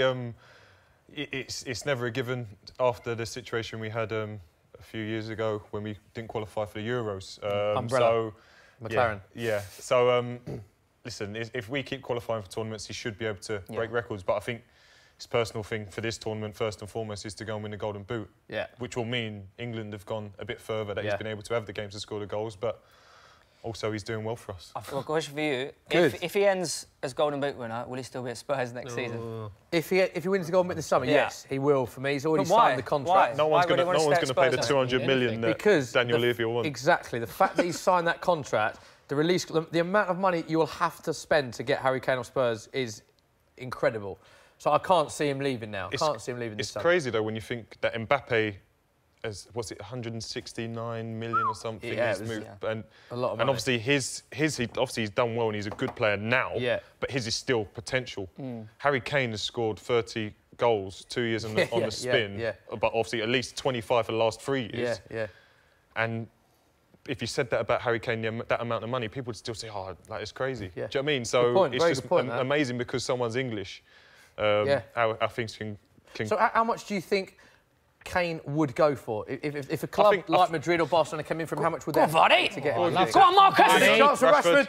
Oh, he's bent it just wide. How much do you think Harry Kane is worth? Go on. I think if you look at Coutinho and he went for 120 million, I'd say he'd have to go for at least that. Vardy coming in here, brilliant. Yeah, it's like Vardy, Rashford. build-up play. Rashford bends it around the keeper. We've seen that so many Vardy times. was going for the yellow card there. Just goes high and wide. Didn't get enough whip on it. Well, not high, but wide. Yeah. I mean, nowhere near the goal. Temps, what you got for us? Yeah, that's nice pressure. That's nice pressure. What are people saying about Harry Maguire? Good. It's really good pressure. We've got. I know we're on the attack here. I'll tell you the question after the attack. Love Maguire. Go on, Rashford. Go on, nice for Marcus. There we go. Great feet from Rashford. Oh, ref. No, the ref's giving a free kick. So that's what I was talking about, centre-half, see. Harry Maguire's there, plays it to Rashford, and he's still there on the edge of the box. So if we do need those centre-halves to step in and join the attack... So you're saying if Maguire's playing as a 2, he wouldn't be able to push on as much? He wouldn't be able to push on, and that suits his game? Yeah, he's on the edge of the box. It's almost like the freedom they're being allowed. The fact that we've got our centre-half in their penalty area. That's you know... I prefer to England go out that way, having given everything, right, you know, than you know, boring, like... I think that's the biggest thing England fans have said lately, to be fair. Yeah, it's like... Temps, social questions, what you got? Yeah, keep your questions coming in the comments below, and don't forget to tweet as well, @FootballDailyUK, #. Oh, Fabian! We've got a question, Belgium on the attack. Oh, Harry Maguire. Second half. We've got a Twitter question here. Basically, it's from Saeed. He is comparing the Belgium squad to the England squad in 2006. The golden generation. Yeah, the golden generation. Good defence, good midfield, decent strikers. However, not such a great manager. Ooh. Would you agree with that? Are Belgium similar to the England squad I don't think they're nowhere near as good as... I think they've got a lot of good players, but I don't think they're anywhere near as good as that England squad. Really? If you're talking about the likes of Terry, Ferdinand, Lampard, Gerrard... I think with Ashley Cole, he was the best left-back in the world, wasn't he? Best left-back in the world. But they didn't achieve. I know they didn't achieve, but in terms of if you're talking about on paper, I can't mention them in the same breath, in my opinion. Yeah. Interestingly, though, this is the Belgian golden generation. That's how they refer to them. Hazard. Oh, wow! What a goal. What a goal! England have gone 1-0 down to Belgium. How's he been given that much Adnan Januzaj with a fantastic goal. Could have played for England. Yeah. Are we celebrating that? Are we celebrating what we're doing? It's 1-0 Belgium, which means England finished second. Come on. No. How's he been given that space, man? That's not great, is it? He's done well individually, but it's not good on England's part. It's just we lost it in the middle of the park and then they've just won it back. It's a lovely goal. Nice little fake. It's a lovely little fake. I've obviously seen that from Januzaj a lot of times, but not much recently, but so that puts us in second place, Curtis, where you were saying is quite favourable. Belgium first, but like we all say, we're all England fans. We want England to win this. That is a disappointing goal. You're a defender. From a defensive point of view, as good as that is a poor goal to concede, isn't it? It's everyone's in there. That's what's. Yeah. There's not really a big glaring gap. It's just I think. But Thierry getting involved, mate. He's a bit. He's allowed to turn and run it at Rose. That's the problem. It's not so much that no one was back helping him. It's just once he turns, he gets 1v1. He moves it really well and sticks in the top corner. So let's get Danny Welbeck warmed up right now, mate. It's just time for that guy, mate. He's ready. It's time for him. You think? These were the scenes in Newcastle when that goal went in. There's a Belgian in the crowd. Brave man, Dave. Curtis. He is a brave man. One fan. Oh, look, he's holding his ear out. He's giving the ears. He's giving the ears. Wow. It must be a friendly crowd because he definitely, if it was just something, he definitely wouldn't be jumping up like that. That is. Yeah. How brave is that, giving it? Is he like getting warmed up? Is Harry Kane getting warmed up? Harry Kane's getting his shin pads on. Here we go. Come off the hour. Yeah. So obviously we're all gutted. It is 1-0 down. England started so brightly. There are the Belgian fans going absolutely crazy. There's a Belgian fan lifting the Jules Rimet trophy. Obviously not the actual Jules Rimet trophy, a replica in the crowd. Go on, England referee, come on! Dembele's got another booking. He's got to get booked. All right, this is Musa. Who's taking this? Who is going to take this? Who's taking this? Trent? Interesting as well, and we're seeing Harry Kane getting warmed up. Such good play, That's such good play. Harry Kane getting warmed up, mate. It looked like he was getting his shin pads on. It looks like he was getting his shin pads on. We could be wrong, but Harry Kane was definitely on the bench, looking like he was in communication with Southgate. All right. Who's over the ball? Rashford, Trent. Do you want to take a quick question before this free kick, or are we too engrossed? Right. If the World Cup was a five-a-side tournament, who would make your team? That is dumb originality again. Oh. Well, David De Gea in goal. Repeat the question, Sam. For England or just in general? In general. If the World Cup was a five-a-side tournament, who would make your team? So in general, let's say any five-a-side. So you've got to pick players that would be suited to five-a-side. So Neymar, Modric for me, Modric for me because he's a ball player. Messi. I wouldn't have any defenders. Don't need to Just go for it, yeah. If Trent bangs us in, he's maybe Thiago Silva. So I've said De Gea, but De Gea hasn't had a brilliant tournament. If you're not playing from the tournament. Who do you play in terms of the tournament goalkeeper? Who'd be your tournament goalkeeper, the one that's impressed you the most? Come on, Trent.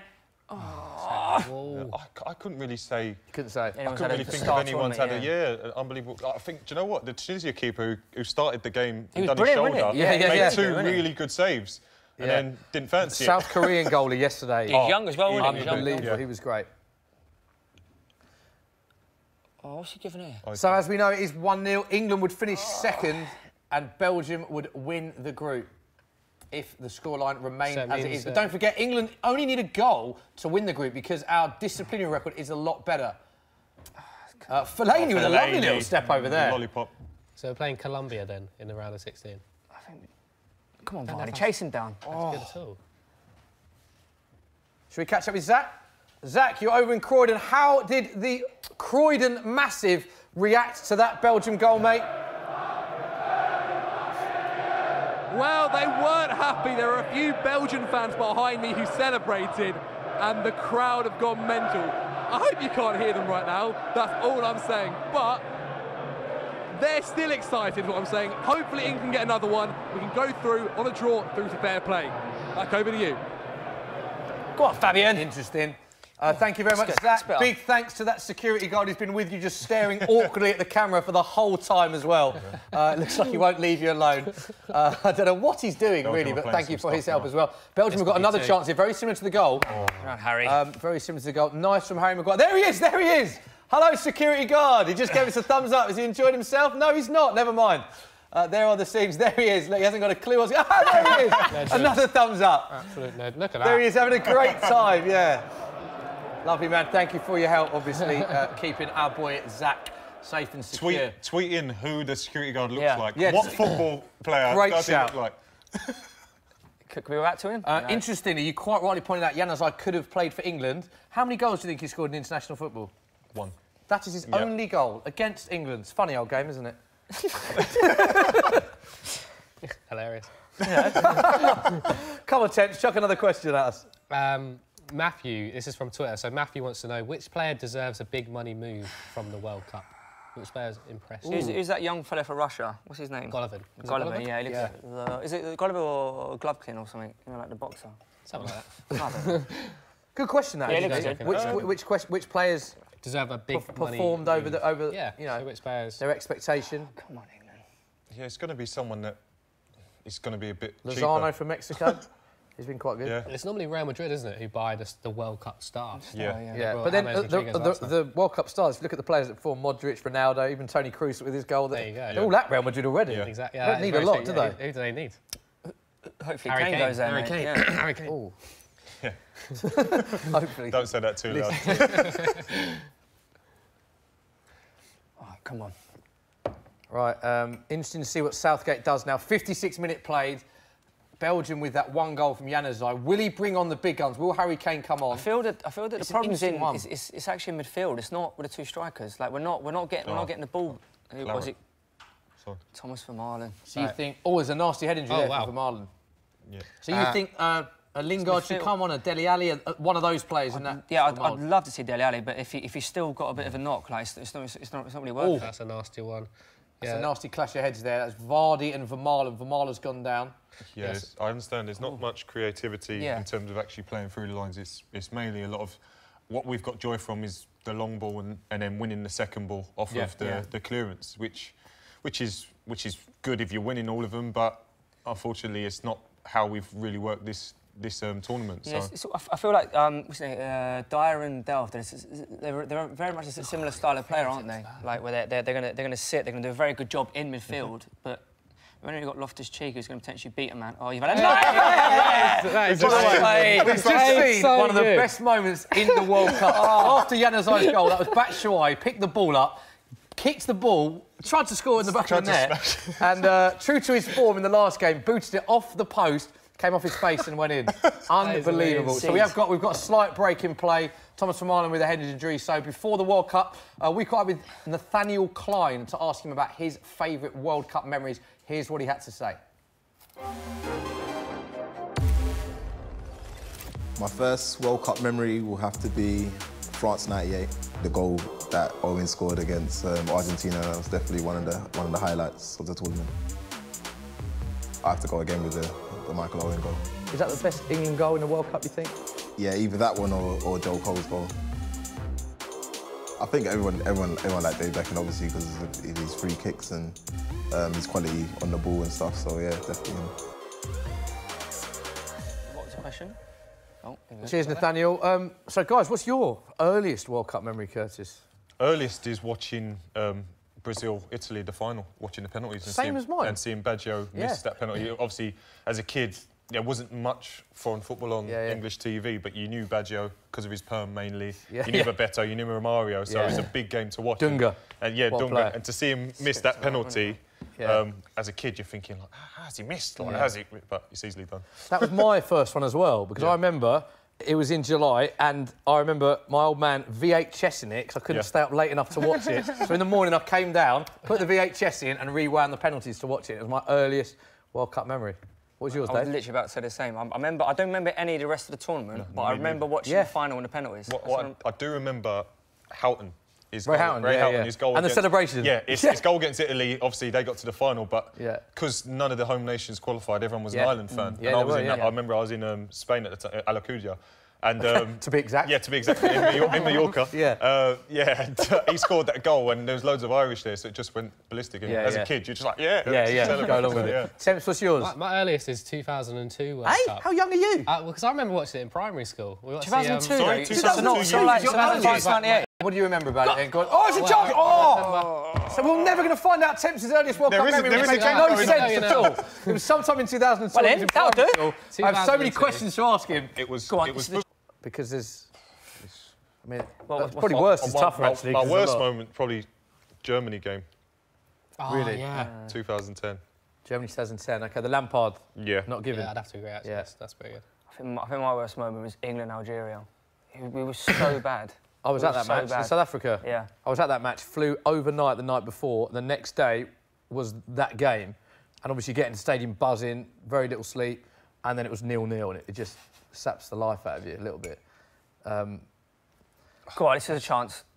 Penalties. Surely a penalty shootout has to be up there as well. There's so many penalties that England have lost. England-Argentina. Let's never talk about. Do you think this current team, Curtis, if it got to a penalty shootout, has what it takes to win a penalty, or is there something fundamentally wrong with England and penalty shootout? You can't think like that. I don't believe that. I think if you've got enough penalty takers and people willing to take one, that's what you need, really. I don't think it's about your country. I don't think it's about...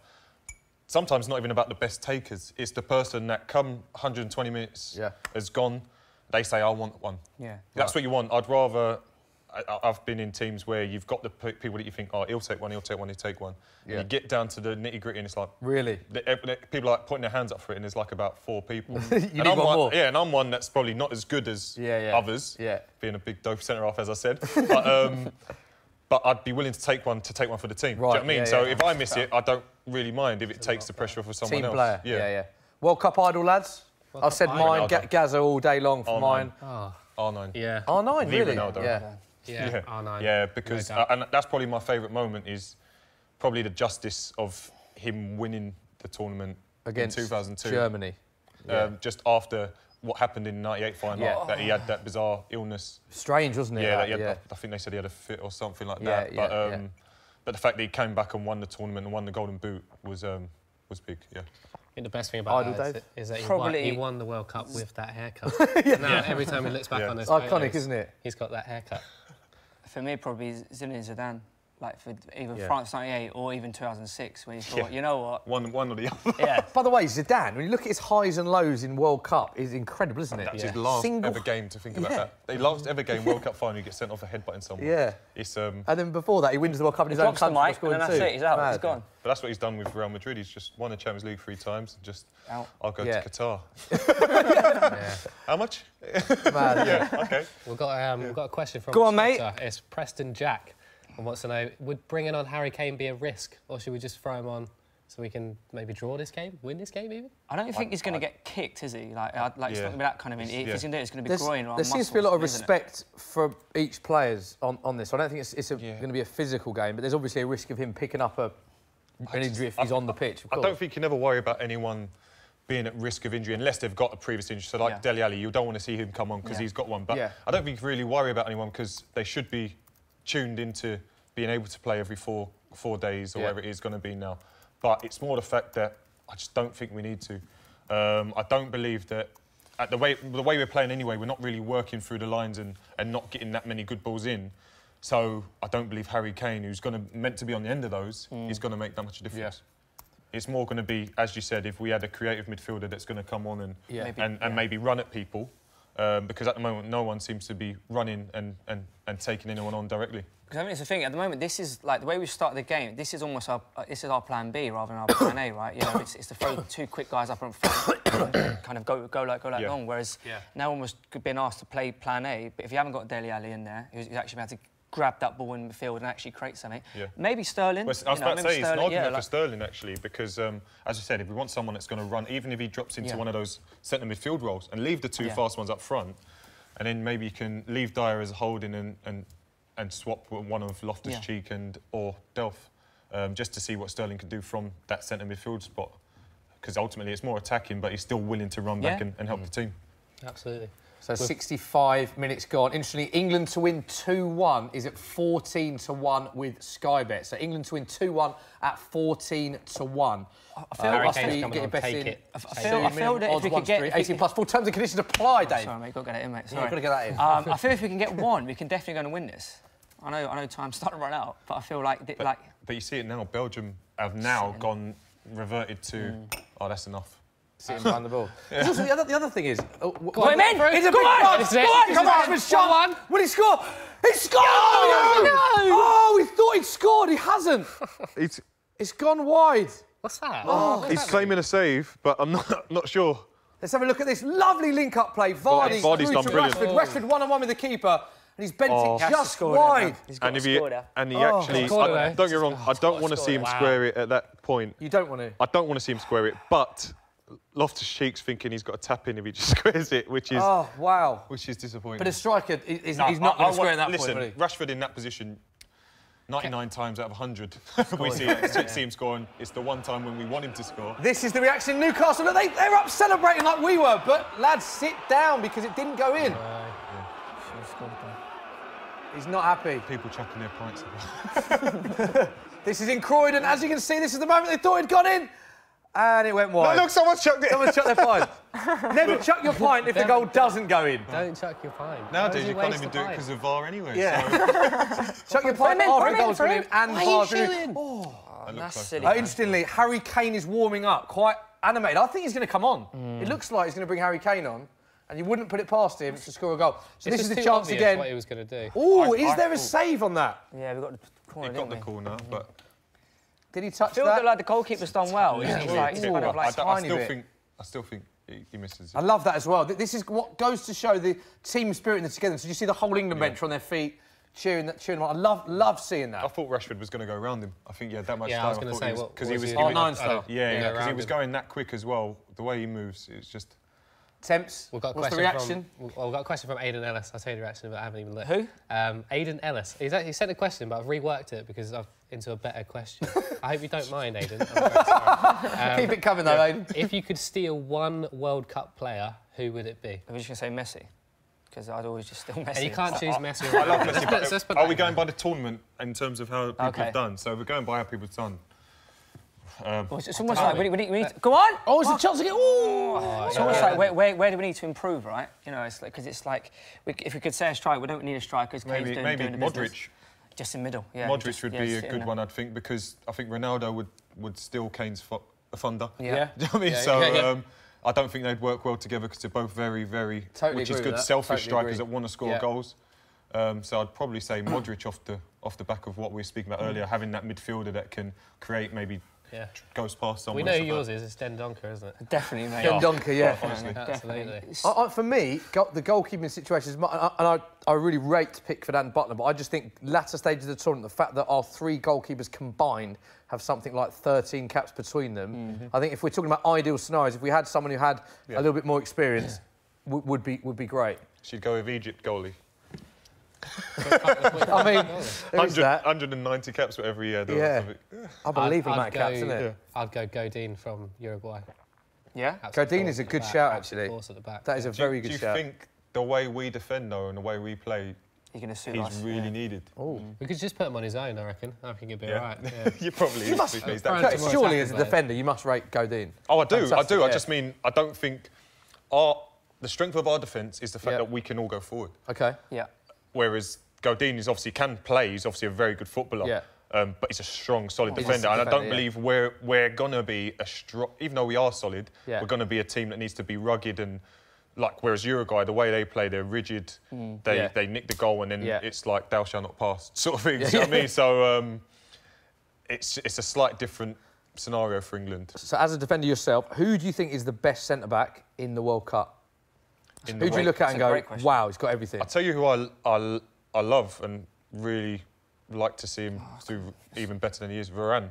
Yeah, Rafael Varane. I watched him play years ago when he was about 19 for Real Madrid and I thought, who is this kid? Do you know what I mean? Like, he's just an absolute scandal.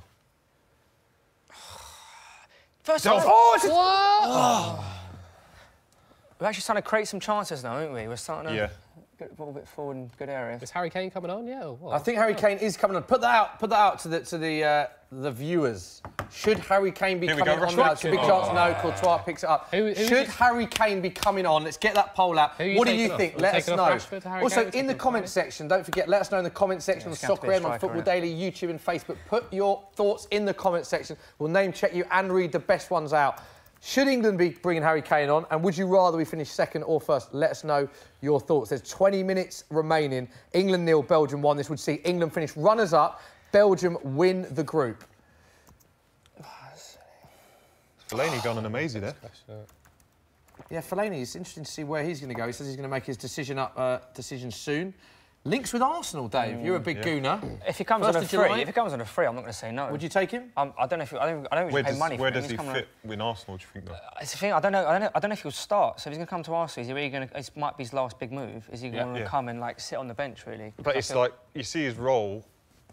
Obviously, he's played for Man United in an advanced role in terms of sometimes had to be the target man or being the second striker that just gets on the second balls. But I probably still believe his best role is the holding midfield in terms of breaking things down and then maybe running forward from that position. Yeah, OK. But would you say in Arsenal's team, the way Arsenal play, they move it so quick and things like that it'd fit in? Well, it's interesting to see how we're actually going to start because I feel like we have to become a lot more harder to beat first of all, and then actually start to build, and then still actually. And then like maybe try to build off the back of that. So maybe he would come in and make it a bit more kind of rigid and, you know, less soft. I guess is the point. Okay. But if he's going to come on a free, I wouldn't like say no. I wouldn't say no. Well, that's the thing. Mourinho's turned around and said he wants to keep him. Yeah. So I think Fellaini's playing the game really well. That he knows the manager wants him. There's a contract on the table, I'm guessing, for him. Yeah. But if he has a half-decent World Cup, he might get a move that to another dream club. I don't know, I'm not saying, but like a Juventus or an Inter Milan or something like that, where he might be able to try something new. We've got tweet temps, apparently. We do have a tweet. It's going to be on screen in 3, 2... There you go. Akinfenwa says, if Harry Kane comes on and bangs a goal, I'm taking 20 random people for Nando's. Oh, I love it. I love that. Whole chicken each. Whole chicken each. That is... Bayo loves his chicken, by the way. We filmed a challenge, me and him, where he attempted to eat, I think it was 50 chicken wings in an hour. And we went to the barbecue place round the corner and he attempted to eat 50 chicken wings in an hour. He didn't do very well, but he loves his chicken. Oh, I thought he was going to say it took 10 minutes. No, he didn't. No. He loves his chicken. It's on the Soccer YouTube channel right now. You know, like the best thing about Nando's is the thighs. The thighs are unbelievable. The thighs? Oh, the thighs are lovely. Butterfly chicken as well, don't you? Nah. Other chicken places are available. So it's a good... other chicken places are available. Frango's knocking about as well. Interesting to see. Great stuff from Bayo. And also, if you do that, Bayo, because he's probably watching, film it. Yeah. Film it. Yeah, show us what happens. Well done. Oh, strong tackle from Dyer there. Nice little build-up play for England here. Half chance. No, it's cut out. Wrong man. Should chose Rashford. Results on the poll so far. 51% are saying yes for bringing on Harry Kane. 51%. Wow, that is so split. It's so tight. It couldn't be. Well, it could be tight. Company's coming on. 50. It would be slightly tighter. For Marlon, a lot of Vinny's coming on. He's got battered as well. Vincent Kompany. Vincent Kompany is coming on. Not a bad player to bring on. And Danny Rose is coming on for himself. Yeah. He was already on. A bit confusing what's going on here because Vermaelen is coming off. He's got a knock to the head. Looks like he's got stitches in his, or certainly some Vaseline on his eyebrow. And he is coming off for... This is not a bad player to bring on, is it, Vincent I think Kompany? it's good to give him minutes because obviously one of the reasons he's not playing is because he had a slight injury before the tournament. He probably would have been playing... Well, he would have been playing ahead of Boyata in that central role, but it's just good to give him minutes. Yeah, he comes through and then, unfortunately for Boyata, it might mean that if he's fit, he might end up taking his place for the If they're all game. fit, would you go Alderweireld, Vertonghen, Kompany? As the three, because they play with the three. Yeah, 100%. Kompany is your central one, and then the other two either side. Because and Boyata would miss out for you. Unfortunately, yeah. And that's nothing to do with how he's done. I think he's done well. He's done brilliant this tournament. But Vincent Kompany as a leader, as a player, just everything about him. There's a couple of fouls in there, isn't there? And on the subject, so we're talking about centre-backs as well. You said Varane. Where does Kompany rate in terms of the Premier League compared to the JTs, the Rios, all of those players? The only thing that cuts him down is his injuries. That's it. Right. I think for me, he's one of the best defenders in the world. If he's fit, he probably, for me, actually one of my favourite defenders in the world in terms of he's a proper defender first and foremost, makes tackles, wins headers, gets blocks, but he's brilliant on the ball. He's a winner. He just has a bit of everything. You're shaking your head there, Dave, agreeing? Yes, Vincent Kompany is a very good defender. Sorry, that's what I should get. Come on, this is a chance. This is a big chance. Trent Alexander-Arnold. Interesting to see he's been on all the set pieces either side. He's not been big great role either, for him I'll to. be honest. He's not. Yeah. Questionable corners in this game. Come on. Yes, big role for Trent. He's on him for Liverpool. Yes, he is. Yeah. So better ball in. Maguire, that's one. Oh. They tried the old offside one. Yeah. Where his second phase, he won't be offside, but unfortunately, Courtois 6'7", so yeah, his long arm just reached out and got it. Yeah. Moussa Dembele, Belgium now back with possession. There's only 15 minutes left. Of course, England won the opening 2 World Cup group games. That was for only the 3rd time ever. They did so in 1982 and 2006. Interestingly, the only time England have won all 3 World Cup group games was in 1982. And we were knocked out without losing a single game in that tournament because those were the days of a second group stage. And we drew both games 0-0, West Germany and Spain. Wow. There you go. There you go. Yeah. Eden Hazard's warming up as well. Surely they're not going to bring him on. Well, I don't know. So they've made one sub, right? They've just brought Vincent Kompany. Surely Eden Hazard's not coming on at 1-0 up in a game. I don't reckon he is. No. Definitely not. Kingdom. These are the scenes in Brighton, Temps. I'll come back to me. Just very... Scenes, I mean, it's very chilled out. The guy that's lying down. There he is. Check these okay, because Danny Welbeck's getting warmed up, mate. That's much more important. These are the scenes in Newcastle. What's going on in Newcastle? There's a Belgian on the floor. There's a very brave one Belgian man. Less animated now, has to be said. I don't know whether he's still there or whether they've politely asked him to move. He's taken his shirt off and he's blended in now. Also, he's in the middle. I think we can see him all getting on great. There's table service at this beer garden here during an England game. That's great. Brilliant, isn't it? That's quite. Where is this place? And this is where Croydon is. There is Zach and Chris. Chris, you can actually see Chris. Unconfirmed whether that is Chris that's at the bar again. You can see him right in the middle there. Is it Chris? Oh, there he is, in the middle bottom, yeah. Can't see him. Yeah. Straight down the middle, up about 5 inches. Someone get him a water, please. Fellaini again in the air, winning. So good in the air. Come on, England. So it's a bit flat, isn't it? I don't think Dyer's had the best of games. Do you not? No, I don't think he's been great. Is that because he plays for Spurs? Maybe, yeah. I think it's never going to be a game... What we said before the game in terms of someone's going to come into the game and make an impression. Oh, silly. It's never going to be a player. VAR. It's never going to be a player that's a defensive type player. It's only going to be a player that's going to make an impact on the game in terms of score a goal or create something. So. Substitution. Come on, Danny! Talk us through it, Dave. You're here. Man is going to come in. That guy Wells is coming on. One's going to go in. Oh, it's just in sub, Dave. Well, so what's he going to do there? Is he going to put Fabian Delph at He's bringing right off back, Trent Alexander-Arnold and bringing on Fabian... So who's going to go in midfield? Sorry, Danny Welbeck. What's going on here? He's not going to... Hang on. Yeah, I'm working at... Rashford surely can't go right wing back. Unless you put Danny Welbeck Unless right wing Delph back. moves... He's put Danny through the middle. I'm a big fan of So, I don't know, are we playing like... This is... I don't know what's going on. What are the odds on Danny to score a goal? They must be changing the system here, or must be changing... They've definitely changed personnel. I'm looking to see where Rashford's standing.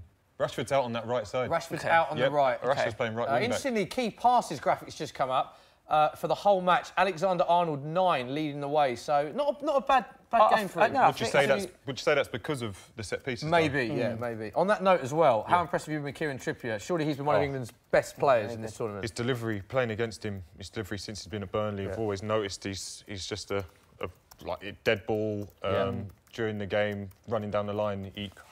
More than likely he's going to put it on the money. Yeah. You just have to make sure you're in the right position. Oh, rare. How many more? And this system, you're saying it suits Maguire, but it suits the likes of Trippier and Alexander-Arnold a lot as well, because they're playing that wing-back role. Before the tournament, I was of the idea that I want to see Kyle Walker playing right wing-back. I know, don't get me wrong, he operates that centre-half, right of the centre-half role really well, but his strength is running up and down that line all day long.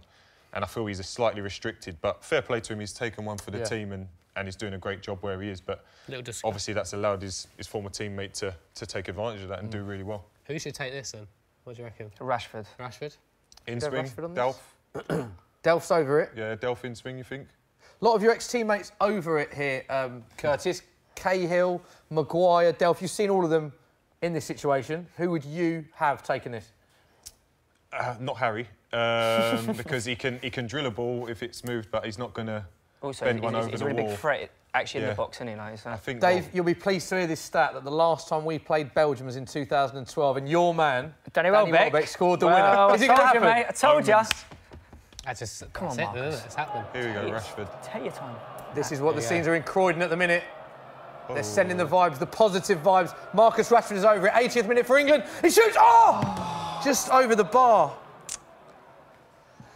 Oh, is this going to be England's first loss out in Russia? 10 minutes remaining. England 0, Belgium 1. And Paolo wants to know, why are England fans so negative?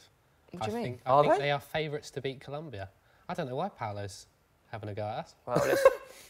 Well, can Paolo elaborate on that? Because I think there's been an amazing amount of positivity with his coming home and the support we've given Southgate and the players. Paolo, explain yourself. Good goalkeeper. Explain yourself. Nice sweeping.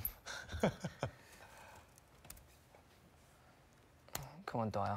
Prove me wrong, mate. Come on. Kingdom is wants to talk about another game. Mexico, Brazil. Who do you think is going to win that? Brazil. I think Mexico. Do you? Yeah. Do you know what I love about these questions is that whenever Temps chucks one out there, us three seem to agree on it, and Temps goes completely rogue on all the answers. Absolutely, you have to. Why do you think Mexico? Go on. I'm a big fan of it. Well, obviously, the curse is that they don't get past the round of 16, isn't it? Yes. They never do. I think this is the year they're going to get past it. Based on one feeling. Go on, Harry. Gut feeling. I mean, to be fair, Mexico have impressed me. I don't think Brazil are going to storm that by any means. I think they've got more. They've certainly got more going forward. Yeah, absolutely. We've got a corner, eh? Yeah. Good work by Harry there. We'll put it on Harry's head. Corner for England. Welbeck to score. This is it. Is 16 to 1. 16 to 1. Your man Welbeck to score is 16 to 1 with Sky Bet. It'll come off his Price shoulder. boost off this score. Yeah. In fact, if I had my phone to hand, I'd be slapping a tenner on that. 15 to 2 with Sky Bet is England to win the World Cup. 15 to 2, not 8 to 1. It's 15 to 2. England to win the World Cup with Sky Bet. Full terms and conditions apply. Don't forget, you've got to be 18 plus. As Rashford whips the corner in, it's a chance. Oh, Welbeck! Oh, he scores! Oh, Fellaini. What is it, Fellaini? That was almost done. The size 11's just got in the way there. It's unlucky. Here's the chance. It's punched out. Welbeck on the edge of the box. He's fired in. Good strike that was going. Do you know what? Can I just say, Fellaini's had a great game. Fellaini's had a great game for Belgium. Rashford with the corner. Too close. Unlucky. Come Our on. set pieces are not the same without Trippier today. This is how Croydon reacted to that chance. Croydon, talk to us. I love that.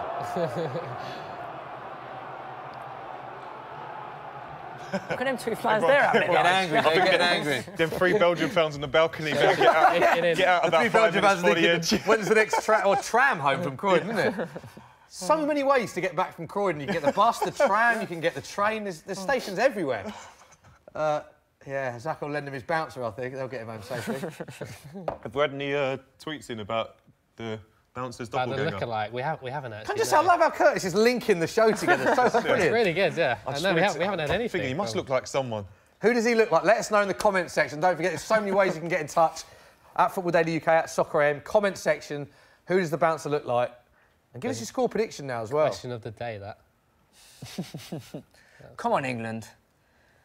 Go on, Daddy. Oh, suddenly, the game is just getting away from us.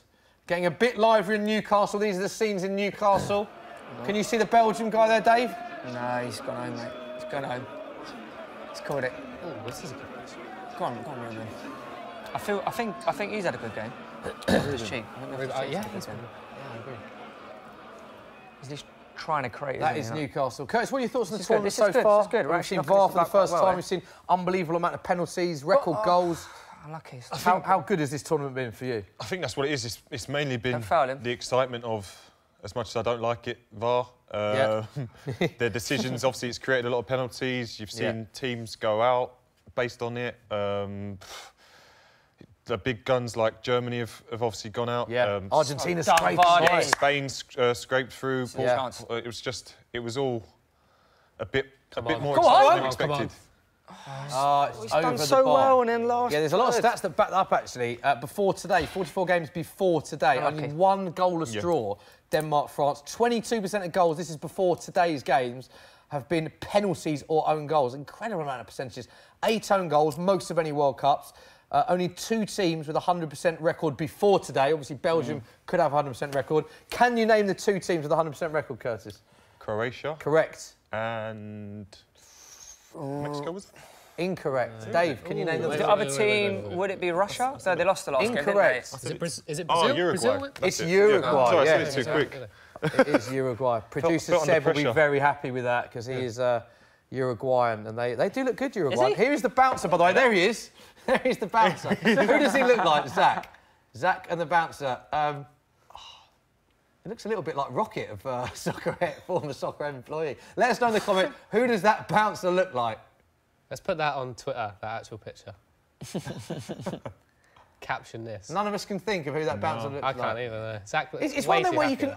he looks like someone that we all know. Yeah. He looks the spitting image of someone, but I've got no idea who it is. He might not necessarily be a footballer, so it might not be relevant. Yeah.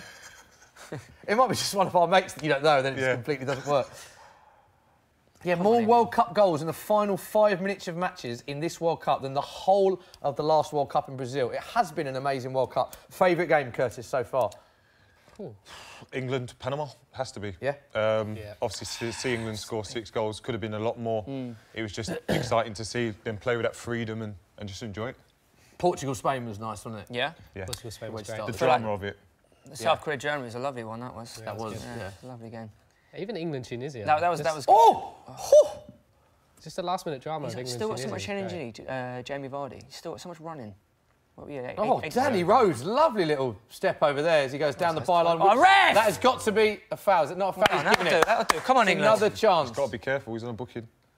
Oh, you're making donkey. Go on, quick! Oh, Danny, what have you done? Oh, Dan, unlucky.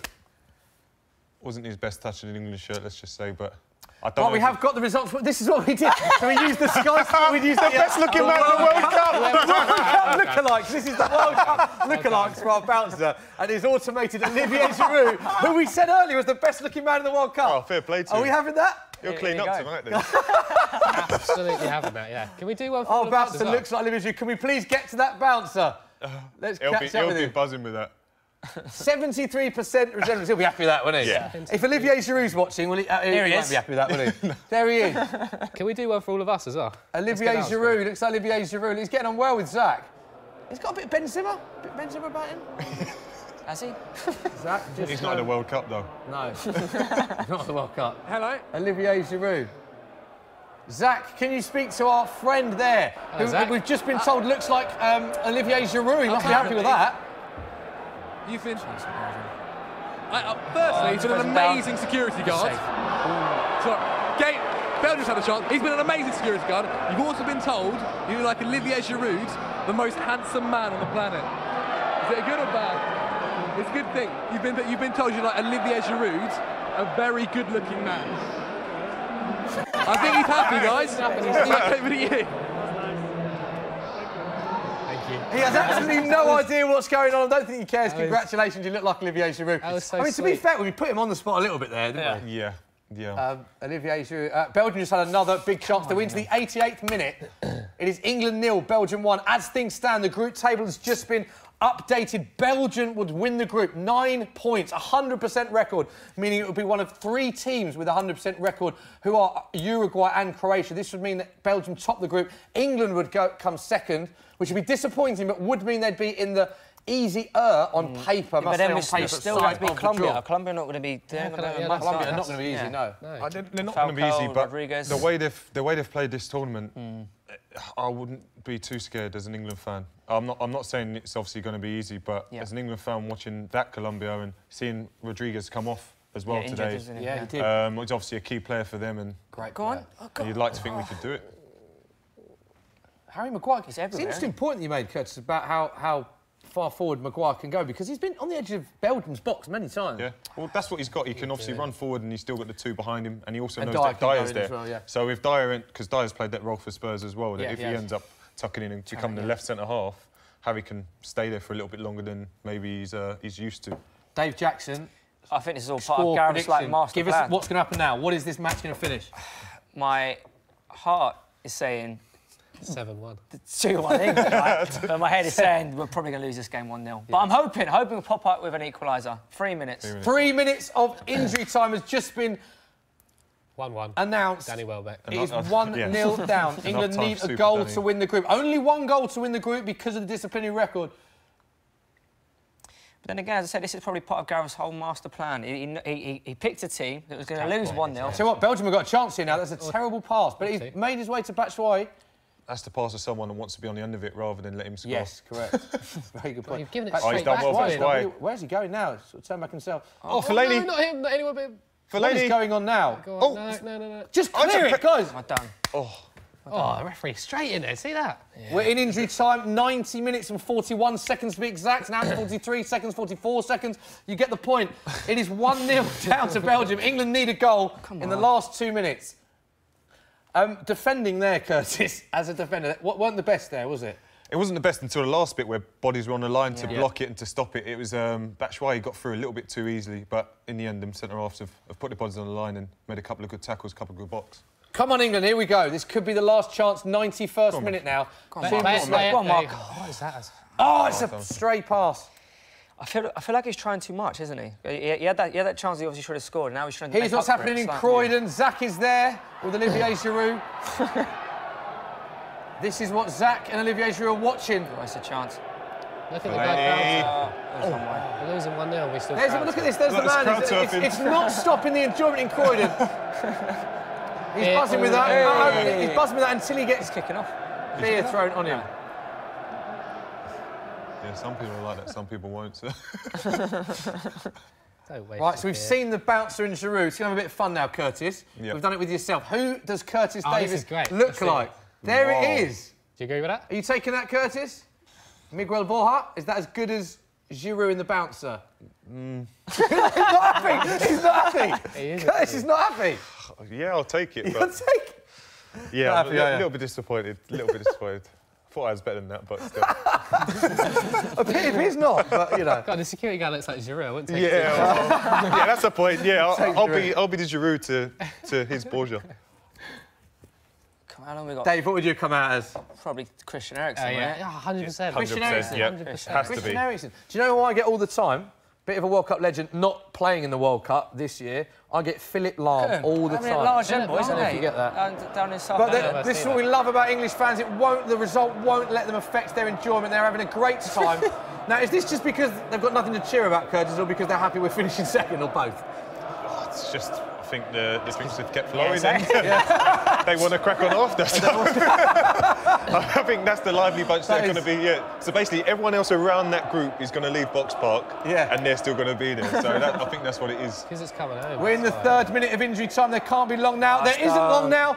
That is the full-time whistle. England have lost. Adnan Januzaj scores the goal that gives Belgium the victory 1-0. Those are the scenes in Brighton. They are all going home. All going home. Yep, fold away them towels. It ended 1-0. England finished second in the group. We've got more scenes. This is Newcastle. Where's the Belgian fan? The Belgian fan. He's safe. He's alive. It's all good. Security. Meanwhile, we've got another lookalike. That is myself. Jan Bednarik. That's a great shout. You look spot on. Are you having that? I don't know about that one. Can I just say, whoever found... That's an old photo of me. Well, I look quite tired. You couldn't have just rolled the one out. I've just come back from Spain, got a bit of tan on the boat race. Just pick the absolute Ming boat photo of me, why don't you? Jan Bednarik. We just need Dave, don't we, next? I don't know. We've said Christian Eriksen. Oh, hello. Oh, there we go. Straight from Google, that was. No. OK, we'll get it off before you reveal all the photos that are on Google of myself. So, like, where's this chat going? So, like, England finished second, yeah? Yeah, where are we going with it was all part of Gareth's plan. He knew what he's doing. Even though before the game, all the chat was just finish top of the group, let's go win there. They haven't... we also haven't got any injuries, which is always a big plus. No injuries that we stages. Yeah, no injuries that we think, but it does mean we finish second. Curtis, what I want to know is, do you think that the national consensus of us winning the World Cup, does it change at all now that we have lost a game? No. Not at all? It's almost a protective layer that the fact he's put out a weakened side and we lost the game, no one's going to be worried about it. Whereas if we played our strongest side and Belgium maybe made all those changes and they still beat us, we'd be a bit like, well, actually, that's Belgium's second string. So it's a bit political as well, but I still think everyone's still confident in that first 11 with Kane in the form he's in. You can't really look anywhere else other than goals and winning games. Right, we can go to Zach. Zach is in Croydon. Zach, can you hear me? Are people happy? Are they sad? What is the reaction to the result, mate? Well, it's a mixed reactions here. 1-0 to Belgium, as you saw. The fans, though, were still going crazy. Not too sure why. How do you guys think the result went? Are you happy with it? No. Fair enough. I'm not too fussed about it because we fielded a weaker team and we played completely different to the other two games that we've already played. Do you think Gareth Southgate was right to field a weaker team, considering now that we will be playing Colombia in the next game? It's tough, but if you want to be the champions, you have to beat everybody in the competition. We are beating Colombia, mate. We are doing it. We are going. We're going to win the World Cup. 1966 all over again, boys. Let's do it. Come on, England. We never go into the knockout stage having been on a good run. We're normally scraping through with a last-minute draw or win. It'd have been good to go into knockout stage having won all 3 games. Brazil naturally more worried about playing us than we should be worried about playing them, based on the overall group. But then today, I think he's rested too much. I can understand Henderson, Kane, Lingard, they've been our best 3 players. But overall, I think he's rested. It's changed too much and it's disrupted our rhythm. I think winning mentality rhythm is more important. Okay. That's it here at Box Park. It's all got a bit mental. We'll see you next time. So there we have it. Lookalike. Interesting, you thought one of the fans is a Nasser Chadli lookalike. Yeah, he did. I don't know. We can also go to Brighton. These are the scenes in Brighton now. Here we go. This is basically Sky Sports News reporter trying to do his job, trying to do a live report. I mean, I do feel for the reporters in this scenario because he's having no clue, he's just given up. This is why we stopped Deadline Day. Deadline Day, which we do all encourage you to watch on Sky Sports News. It is a fantastic watch, incidentally. Guys, so what is your one emotion, Curtis, after that? England losing but finished second. I think it's you still got to be positive. The run in now. As much as we didn't want to lose, we didn't have a losing record going into the next stage. It wasn't. We didn't get battered. We done okay. Yeah. I think we could have been better, even with the team we had out. We've got no new injuries. We've got players that are going to be fresh for that next round, and fingers crossed we can get a result because what we said about Colombia, they've gone all out to win today. Yeah. And arguably their best player is now injured for the it'd be interesting to see if Max Rodriguez does play, James Rodriguez, does play in that next game against England. Temps, what is the reaction, Temps? Are people happy they're sad? It's an intriguing one, this, isn't it? It's quite negative, actually. Is it? A lot of people are not happy with the performance, but obviously it wasn't our first team, so I don't know why people are acting like this. But there's an interesting tweet here which says, England lose to Belgium, meaning we can avoid Argentina, Brazil, France, Portugal and Uruguay until the final. Yeah. So there you go. It's correct. official. So Football's Southgate coming home. Is a genius. Southgate is a genius. Dave, we've got... Well, this is brilliant now. We've got Dave Jackson's lookalike. Let's see who it is. Godin. Diego Godin. Defender. That's a lovely photo on the left there, that is, mate. How is it not Eric? Really nice photo. Where are you? I'm at the Batman vs Superman premiere there. Oh, how was it? Yeah, I was a rubbish movie. He is mad. Let me just pick that one up, you know. Oh, God. Just that red bit of carpet in the background. Yeah, just that right here. Yeah. Well, why is there a guy saying he's not getting...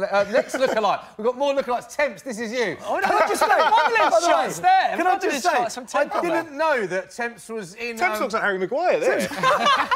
He looks like... He's got Harry Maguire's size shirt on. He looks like Harry Maguire there. What are you doing? Why do you like you in a 1960s black and white movie? It was actually you look like you've just found the love of your life and you're just gazing into the distance. It was actually for the new GTA. I'm on the loading screen for the next game. Oh, wow. Just the sunset. Here we go. So here we go, the round of 16. Obviously, we've got all the fixtures. So it will be Colombia versus England. It's Tuesday night at 7 o'clock. The full fixtures are France v Argentina, Uruguay v Portugal, Spain v Russia.